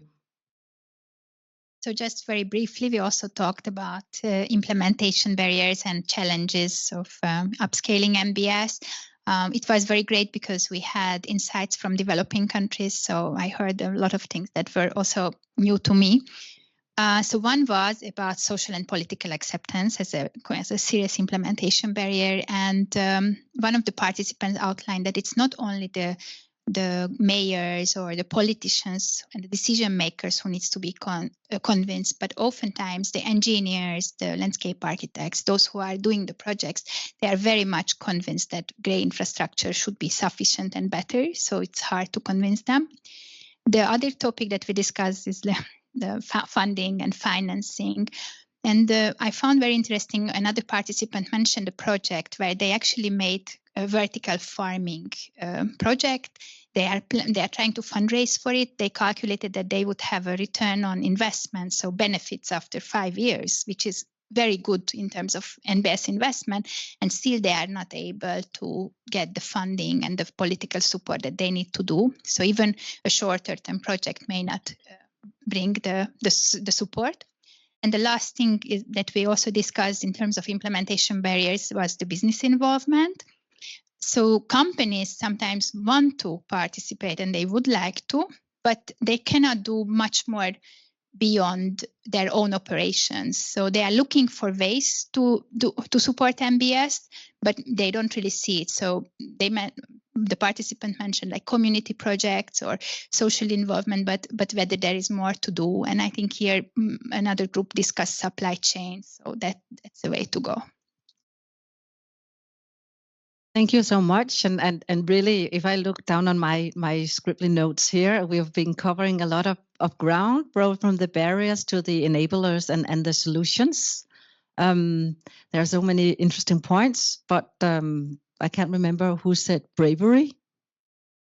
Bravery, that might be the word of the day, along with all the other needs that we have to make nature-based solutions more a part of the political solution and financial solution when we are to combat climate change and create the resilient cities. And now it's my pleasure actually to hand over the mic to my colleague, Henry Neufeld, who will lead us through the next panel debate. Thank you. Thank you, Mette. Okay, so this is, I think, probably the last part of our together here. Afterwards, there's more time for a conversation, of course. I'm not sure if debate is the right term, but certainly we'll have a panel discussion and we'll have some questions to the panelists. So let me ask first Lydia Leonardsen, who is the head of Program for Resilient and Sustainable City Solutions at the City of Copenhagen, C40 cities, to come forward. She's been actively involved in the development and implementation of the Climate Action Plan of the City of Copenhagen. Currently, she runs the Program for Sustainable and Resilient City Solutions and works closely with cities worldwide on climate solutions that are applied in Copenhagen. Then we have Kasia Vysentsutska. I'm sorry if I get that wrong or whatever. Yes, so she's a PhD candidate with the University of Southern Denmark. And Kasia holds degrees in landscape architecture from institutions in Denmark and Poland. Her current research is conducted in collaboration with UN Habitat and aims to enhance capacity building efforts for urban resilient transitions. Research emphasizes transdisciplinary approaches, participatory processes, and systems thinking for long-term impact. Great, thank you.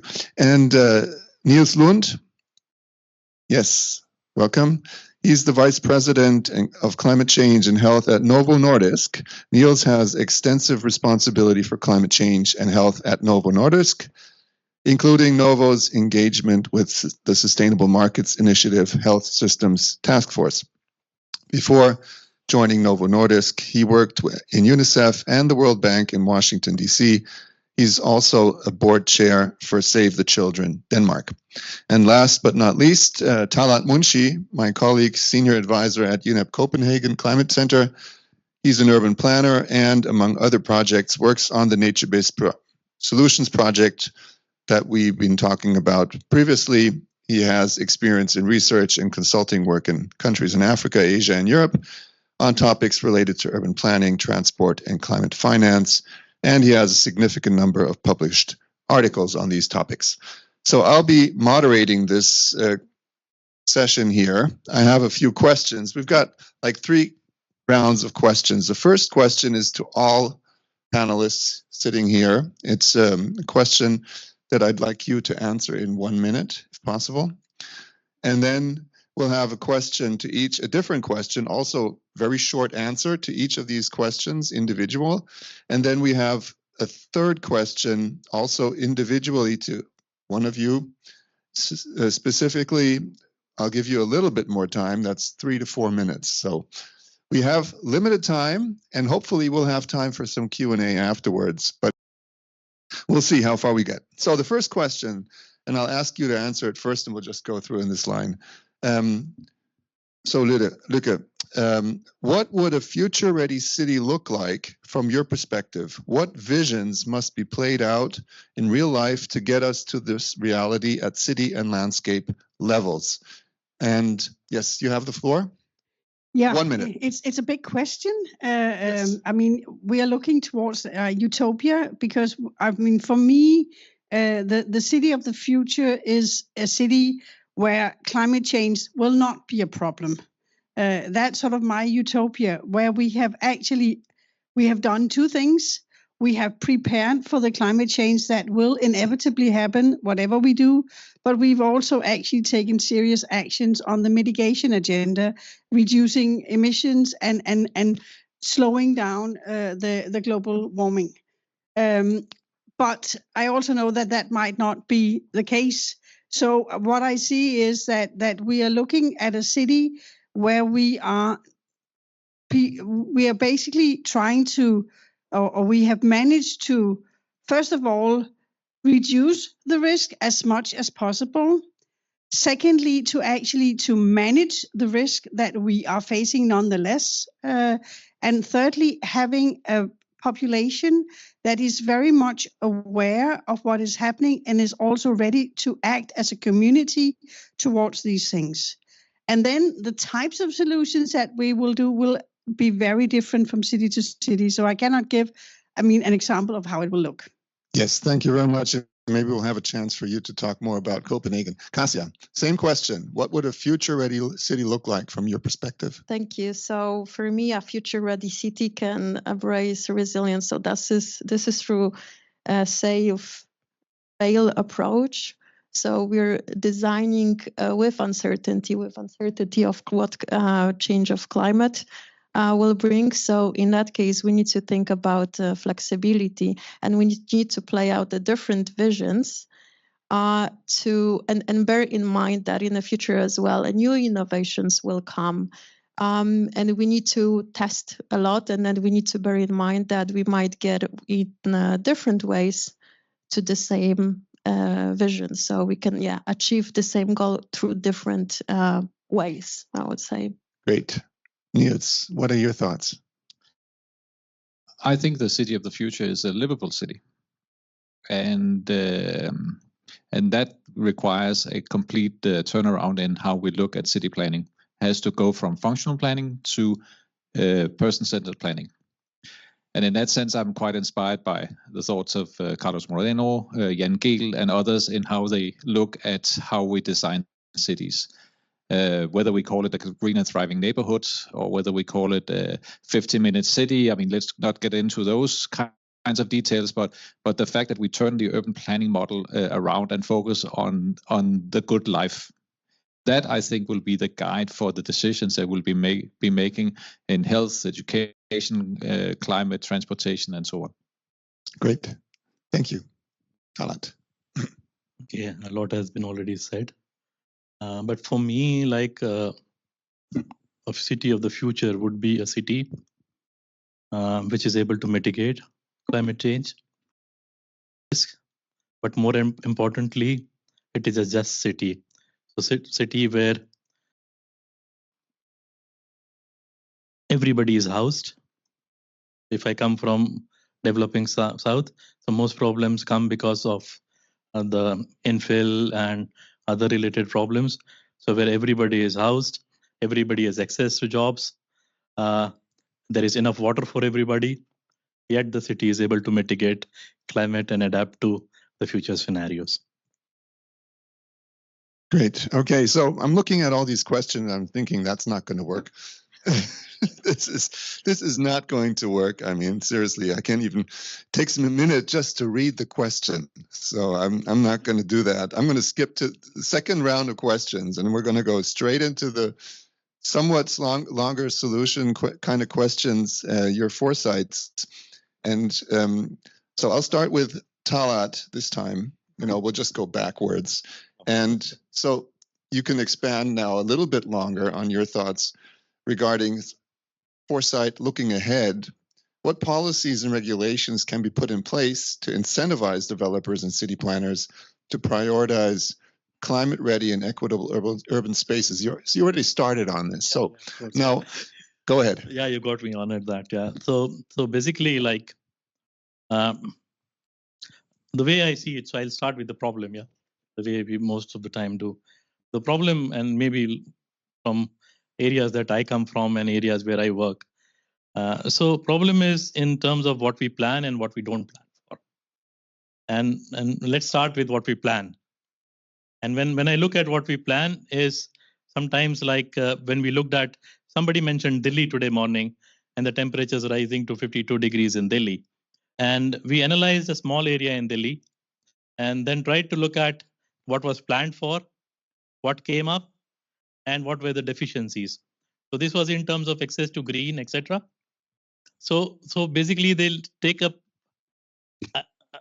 the planning density that was used was 160 persons per hectare. And the number of people staying there were about 3,000 people per hectare.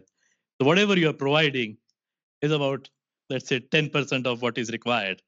And when things are not planned for, so then there is a lot of infill, etc.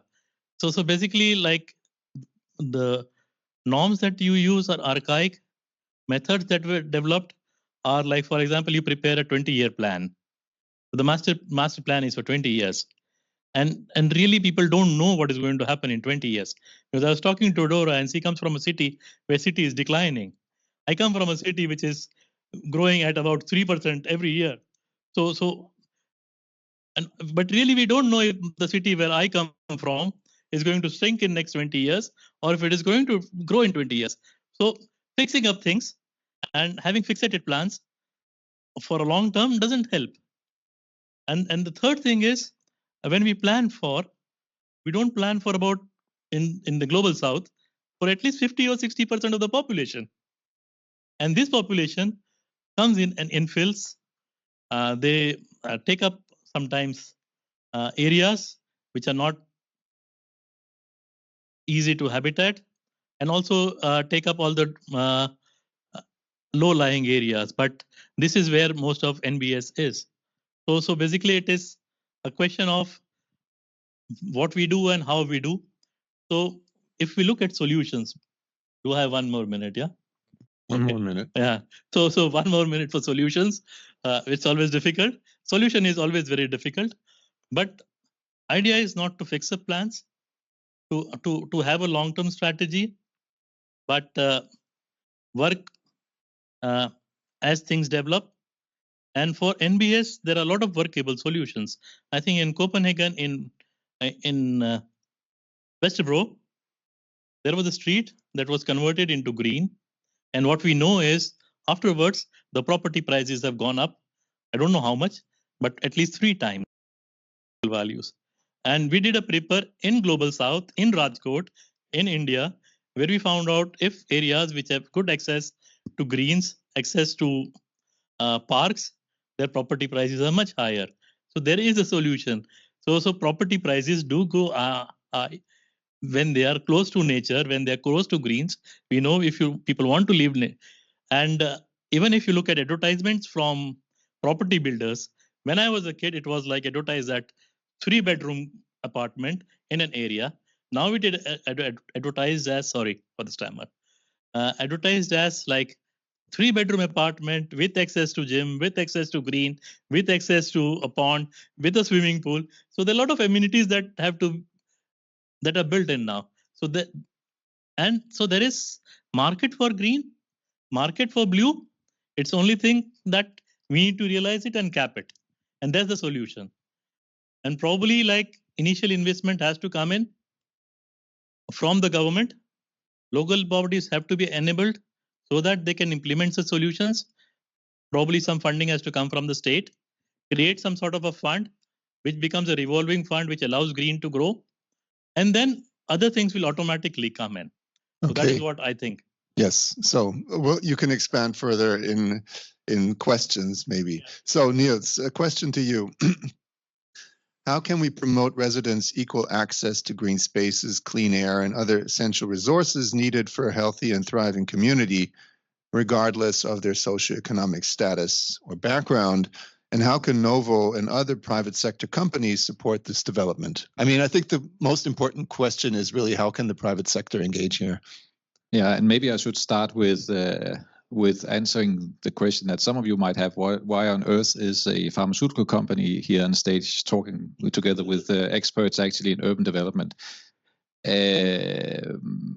And the answer is that we have actually over the past 10 years been driving a urban health network called Cities Change Diabetes. Now it's changed the name to Cities for Better Health, where we have been looking at how can with a multitude of different stakeholders, how can we work together to both prevent chronic disease, but also promote health more broadly, and do that in a climate resilient way.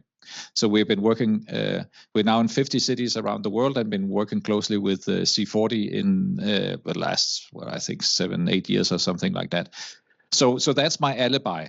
And I can speak from my experience, our experience here, and not necessarily for the private sector, but some of the learnings, and should I also say, we're pretty short on nature-based solutions as it is now, but we have been working in an area that has been under-prioritized and is not politically important. And I think that's the similarity that we're talking about here. So some learnings and how we then have been working with municipalities and civil society to actually drive this forward. At least 3 points. One, the need to work evidence-based. We've been working, and I think that's where we benefited from the collaboration with C40, which is really a data-strong organization, is try to do the extent possible to measure the outcomes, not just from a financial perspective, but also measure the social and the environmental impacts of whatever action you're doing. We've developed tools, and so municipal leaders in the finance department can actually quantify the additional effects beyond the financial ones of those investments there. That I think is critical for decision making. And all credit to C40 because they were the ones who were developing it. We were just giving inspiration to it. There's also an important point in understanding who is at risk and why. And here I talk as a converted economist. I am an economist by training, by really a strong believer in anthropology. And it's based on experience that we have been doing in a host of cities around the world where we have done what we call vulnerability assessments. Who is at risk of whatever, and understanding why they've been at risk. So in the case of where we looked at chronic disease in the city of Houston, we interviewed 250 really not so well off, and with referrals, the ones who are even worse off than others. And in addition to the classic risk factors of education, income, housing, single-headed households, the things that we identified further risks such as social isolation as one. Another one was mistrust in public institutions. And third one was time poverty, particularly for women. And when we had that dialogue in a multi-stakeholder, room, the municipality said, we'd never thought about that. We knew the classic ones, but not really the ones that. So how do you design something if the person that actually is the highest risk doesn't want to come in the door? So working with actually to understand who is at risk and why they're at risk, then you can start building responses to them. And some of the response was working through faith-based communities who actually are communities of trust, and then you can work that way around. So how do you apply that to nature-based solutions? I think it is important to understand, as you are also talking to, who are the ones who are at risk of the negative effects of climate change, and how can some of these things benefit them, and put faces to them. Not as caricatures, but as personas or characteristics where it actually will resonate in the public debate, because then you have an opportunity from an advocacy point of view to bring people on board. Final thing is we've looked very much on food systems and worked with GEL on that, GEL architects, through a methodology they called the foodscapes. But really understanding the interaction between nature, people, and place, and understanding, both the physical environment, the cultural environment, and the social landscape in which you operate, because they're not the same. But you need to have that three-leveled approach to try to be able to both understand what the problem is, but also what the solutions might tell. Thanks. Fantastic, thanks. And I think that's going to spark a lot of questions. Kasia, the question to you would be, where would you say lie the biggest capacity gaps in cities today when it comes to planning for and implementing nature-based solutions in the Global South? From your research, how do you suggest that cities overcome such barriers? Thank you. So I think that we talked a lot about different gaps. Maybe they were not explicitly stated, but we have to start from the technical expertise. That definitely the knowledge on nature-based solutions lacks, and The solutions for that could be that we could create a lot of connections and partnerships with the universities, because this is where actually a lot of knowledge, state of the art, is produced. And that's, both in Global South and the Global North. We talk a lot about the financial schemes and priorities. So where do we put actually money at first, and then how we can provide or create better financial mechanisms for the nature-based solutions. As well, there are as well capacities in terms of, or capacities gaps in terms of the data. So in the Global North, we have a lot of climate data that allow us to provide projections for the cities, for the future. So News talked about the evidence-based planning. In the Global South, it's a weather data. So it's a very short term or short time that the weather started to be, let's say, observed and monitored. And that can be as well quite of a gap for, designing with a proper measurement, nature-based solutions. What I as well would like to tell is about the community engagement. So we mentioned today that communities, the local communities, the civil societies, and all kinds of marginalized groups, elderly women as well, should be included. And it's not only to be told what are the solutions, but to participate and state what are the challenges, what are the needs, what kind of challenges in terms of the water, for example, and they are dealing with in the daily life. And specifically in our group, we talked about the role of civil society, and I tried to mention that they play an active role, and we have to ensure the ownership that can be created while you design and develop and plan together. But we have to as well remember that once the solution is implemented, it needs maintenance, but it needs as well from the very start the active role of the civil society to take care of their own environment, because in informal settlement especially, they can be the one which are causing the problems. For example, in terms of waste management. So if the waste is not collected, how the nature-based solutions can work properly. And I think that it also, what we mentioned today, is a lack of awareness. What are the nature-based solutions, knowledge, and what are the different benefits? And that's for all the groups of the local municipality, of the private sector, the civil society. So when generally, I wanted to point to 3 different solutions as I see. So it's a knowledge sharing in all different ways. So we talk about the knowledge brokerage. So that's city to city collaborations and partnerships, and not only in terms of the different best practices, but you have to connect to the cities that are dealing with the same problems. So they could, let's say, share the practices that work to the similar context, I would say.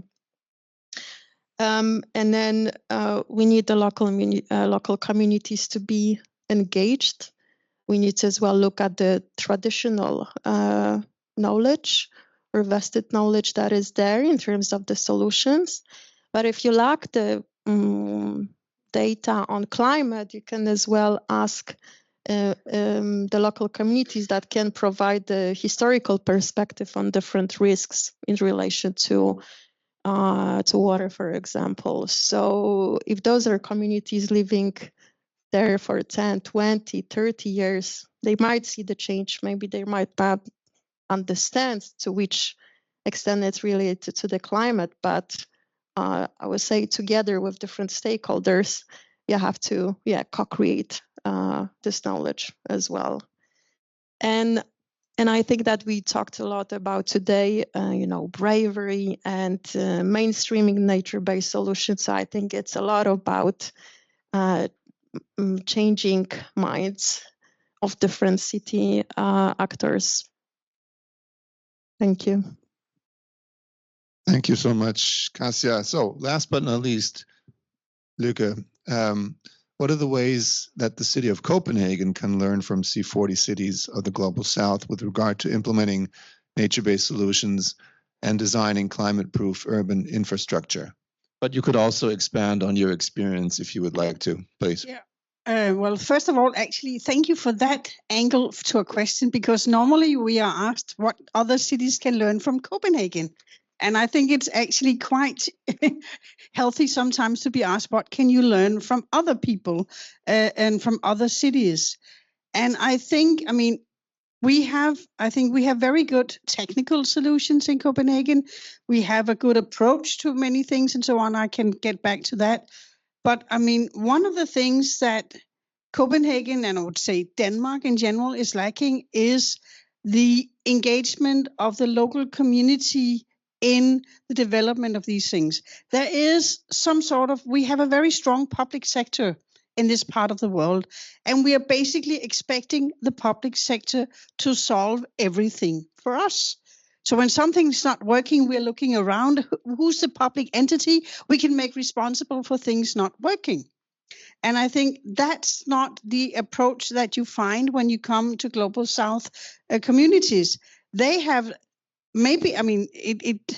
it's not necessarily a good thing, because they have that kind of distrust that you also talked about, Niels. They're not expecting anything. They're not used to anybody doing anything for them, especially in the most vulnerable communities. So they're doing things themselves. And that kind of thing could actually be very well to have a little bit of that spirit in a city like Copenhagen. When we presented back in 2010 our first draft for a climate adaptation plan, a huge plan with lots of ideas and investment on how to future-proof the city for a changing climate. What was the angle of one of the national newspapers, Berlingske, was that the city was pushing some of the cost on the citizens, that they actually had to do something to protect their own homes. The audacity of the city to do something like that. And that's not what you would expect in other countries. So I think that's something where we could actually sort of learn a bit about sort of having that community spirit and common community responsibility of actually doing something. So that's one thing. And that I really think that we can learn. And of course, there are also lots of practical things. We can do a lot of sort of cherry picking, seeing what are other cities doing, how are they tackling some of these issues. But I think that one would be my key thing. And talking about sort of nature-based solutions, I think one of the things that has been mentioned several times up here is the fact that we are also with this putting people in the center of our urban planning. But I think it's actually important to say we have to put nature and people at the center of our planning, because we need nature here. And I think that's also what we are seeing in other cities around the world, that there's a growing awareness of the fact that nature does not exist only for the good of people. Nature has a value in itself that we need actually to also put into the way that we are planning. But of course, it doesn't prevent us from getting some good things out of it. I was just, before I came here, I was out visiting one of the projects that we've made in Copenhagen. And actually, you can go out and take the metro from the Orientkaj here out to Mozartsplatz in the South Harbor area of Copenhagen. Go down and see the Karensminde axis, which is for me one of a perfect example of how nature-based solutions can work in an urban context, not just creating something that can manage a flooding problem, but can actually also provide more biodiversity, can link with cultural and social issues in one of the poorer areas of Copenhagen. If you can talk, I mean, I feel always awful talking about that when you're also working with global south cities. Then you think an area like the South Harbor area, they would love living there in most places. But go out there and take a walk and see what sort of the right kind of interaction between culture, social, nature, and stormwater management can actually do in an urban context. So that is something, I mean, where I'm sort of proud of what has been happening in Copenhagen, and where you can see some of that. And a lot of the ideas that we had in the development of this, of looking at the co-benefits, also came maybe not from the global south, but from other cities in C40 and others that had sort of started working on some of these things. So go out, open up, and see what you can actually bring back home. Fantastic. So we managed to catch up on the time that we'd lost because I cut out the second question. So that gives us here a bit of time for some questions from the audience, if you have any. So if you do have a question, please stand up, and then we can get you a microphone, which is here. Any questions? Lasse here is going to walk around with a roving mic. Please, don't be shy. Here you go, young gentleman. And introduce yourself, please. Yes, my name is Mattia Di Carlo. I'm an architect. My question is about how you measure success of a solution.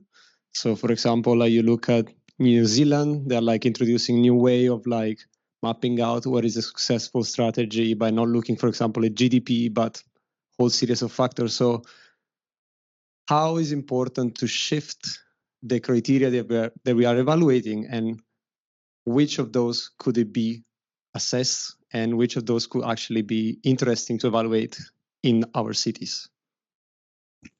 And we get two more questions. Yes, the lady here behind you. Okay, thank you so much. My name is Oluwaseun, and I think my question is coming from the point of awareness. Oh, I work with Youth for Nature.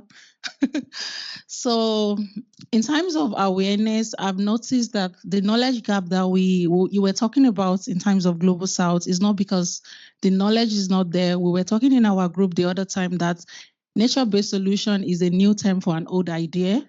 And many people in the Global South have been implementing this work on the ground. So it's not really something new. But now, most of the time when we go to this conversation, we are presenting it as, oh, this is a new idea and this is a new time. And someone coming from the Global South will be like, no, it's not. This is how basically so many people have been living. So how best can we then tell this story in terms of this knowledge gap? How can we tell the story of knowledge in terms of nature-based solution, that we are not just coming with a new idea? We know this is something that has been implemented, but then this is how we want to scale up the solutions. These are the new things that are coming into this space, because that has been very hard. Even when you go to negotiation, it's most like, oh, the Global South always saying, this is not a new idea for us. This is not something new. And I think that is what is actually bringing that knowledge gap, because people don't really see nature-based solution as something new that they need to learn more about, that they need to open up to, because it's already part of the way of living of so many people around the globe. Great point. So we'll have one more question or comment, please, before I return back to the panelists. Yes, please, here. Thank you. My name is Peter. I just finished my degree in global development, but my question is to Talat. You commented on that long-term planning is not something that we should look more in, or we should stop looking at long-term planning. I would like to challenge that a bit. I think that because we're also looking into the climate change effects are on a more long-term basis, we also need to adapt our cities to that, and that takes quite long time, and don't you then just think that the plans and strategies that we're making could be more adaptive and look at making them, I guess you could call more fluent in their ways of working instead? Okay, so let's see how we get along. So Talat, do you want to respond to that question? And then I'll leave it up to you to decide which of the other questions you would like to answer. Okay, Talat, go ahead. Yeah, okay, thank you for asking that question. So when I said I'm not against long-term planning. So I said you should have these 20-year plans or even 30-year plans, but don't be fixated on them. So you need to revisit them maybe every 2 years or every 5 years in certain times, in certain parts of it. And then you should be able to change it.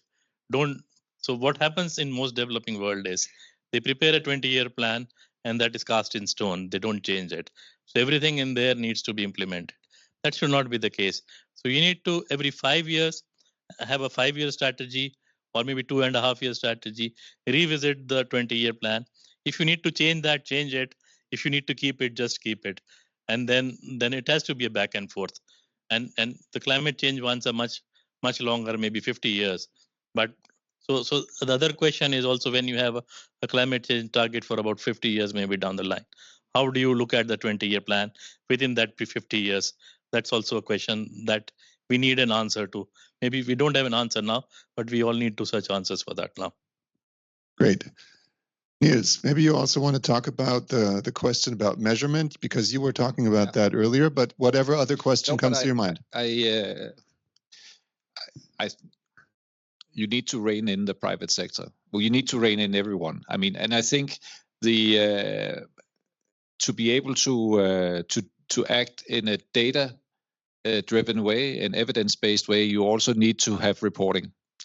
I'm super optimistic when it comes to the availability of data more widely to be able to drive wider decisions. I don't know whether you know, but recently the European Union adopted the Corporate Sustainability Reporting Directive. Yeah. It has, I know it from the inside of my company, has a huge influence. Now you'll have to assess a multitude of factors, including nature and biodiversity, not just from a financial perspective, but also from a sustainability perspective, what is called a dual, a double materiality assessment here. A little bit technical, but you basically have to assess everything in your business, from your employees, your operations, the impact you have on your society and nature and so on, whether it is material in many ways, and you need to report that. Now it's for companies with more than 500 employees. Next year it will be for companies with 250, and then it will soon be everyone all over Europe, and we'll need to report it in our annual accounts. Simply just reporting it will open the books for everyone to see how are we actually doing. And and I can say that from our perspective, it also puts, okay, we are maybe not doing so well on that one. Maybe we need to fix stuff.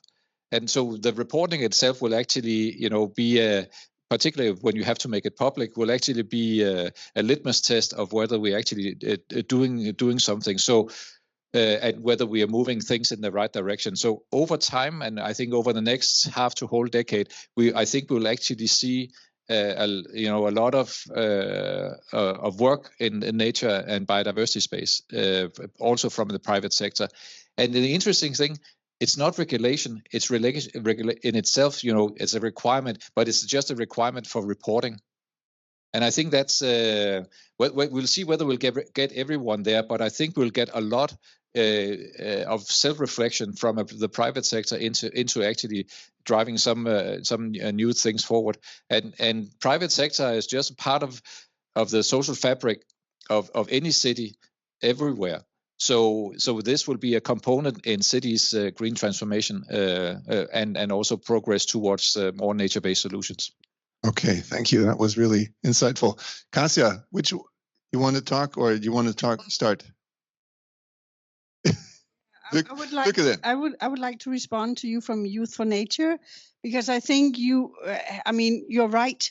There's so much. I mean, a lot of this is actually old news. I mean, this is not something that some smart academic has invented somewhere and that we are now sort of applying. I think one of the problems, though, is that in many ways, due to the rapid urbanizations, we are disconnecting from the sort of old understanding of how to work together, and we need to reconnect again. And I think sort of the way of storytelling about urban nature should be much more about, and nature-based solutions should be much more about that reconnection to nature, because if you are living in a dense area, whether it is here in Copenhagen or it is in Kibera in Nairobi, I mean, you feel very, very far from anything that has to do with nature.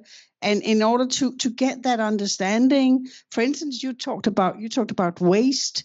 I mean, when we are doing something, when we are creating something, we should not fill up the waters with waste and so on, but actually sort of see that what can it actually help us do by preserving these things. Kasia, last words. Yeah, I've also heard that, for example, in Malawi, the wording nature-based solution is much more accepted and welcome. While, for example, in South Africa, what resonates more is ecosystem-based adaptation. Because nature-based solutions might be more of the north. So I think that it's about as well being sensitive as an outsider. How do you approach the organizations that you would like to work with? And I think that so acknowledging the context as well, and I see that it's not all. It's also about whom you should get in contact. We put local communities in a one box, but there is a way to get to them. So to get to the local communities, you probably need to get in contact with some local leaders, local councillors, to really make sure that you're engaging all people as were the marginalized and those that would not actually be invited to some workshops because maybe they're just, I don't know, peri-urban farmers, but might have might be very knowledgeable about the local practices that have existed before. So yeah, there's connections between the local municipality, local government, with all the people in between, and it should go both ways. So the bottom-up approaches as well as local municipality really getting in contact and getting to know their local communities. Thank you, Kasia. So I'm supposed to ask everybody what their takeaway message is here, sort of one message, but I would like to open up this floor. If you have something, any of you would have something that you took away from today's event, we'd be really love to hear it. And so you get a chance now, really in 1.5 minute or so, to say what you take away from this, if you want to. If not, I'm just going to pass it back on to our panel. Okay, so silence. Talat, what's your takeaway? One word. I think somebody said it in the chat group: symbiotic development between humans and nature.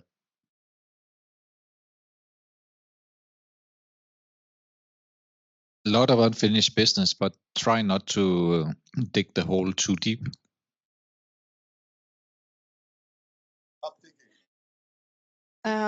Well, changing mind shifts and bravery.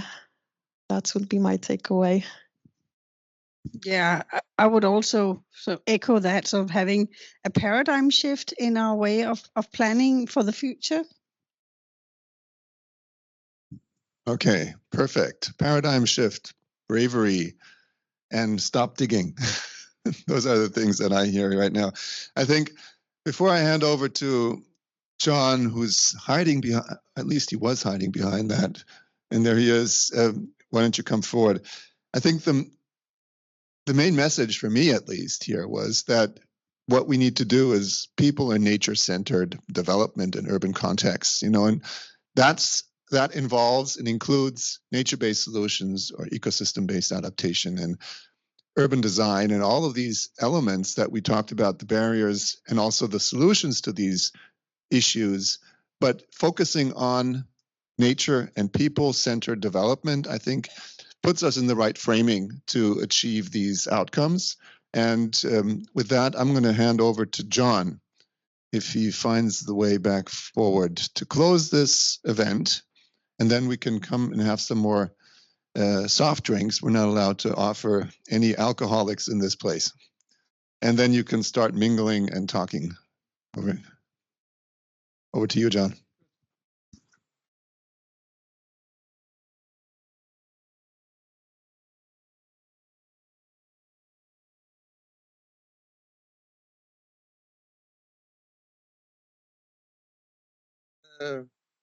Yeah, I mean, it's always a funny job when your main function is to say welcome and then bye at the end of the day. But I mean, it wasn't possible to stay throughout the whole meeting, so I won't try and summarize because I think it's been really interesting exchange and very rich. But since I couldn't follow the whole part, I think somebody else, and you also recorded the event, I think, so you can share it with all those that wanted to come but couldn't come in.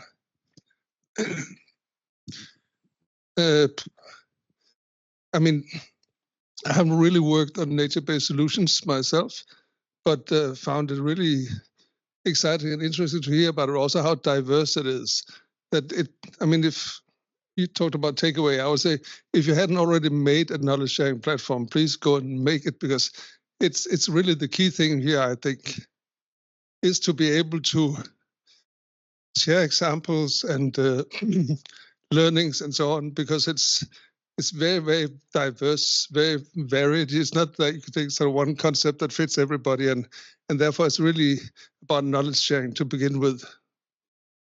I think then you talked also about methodologies and assessment, because I think it's important, as I think one of you mentioned also, that it's not enough just to know what the solutions are, but also to document that they actually work, they're efficient, and they deliver also in a sort of cost efficient, whatever that means in the context.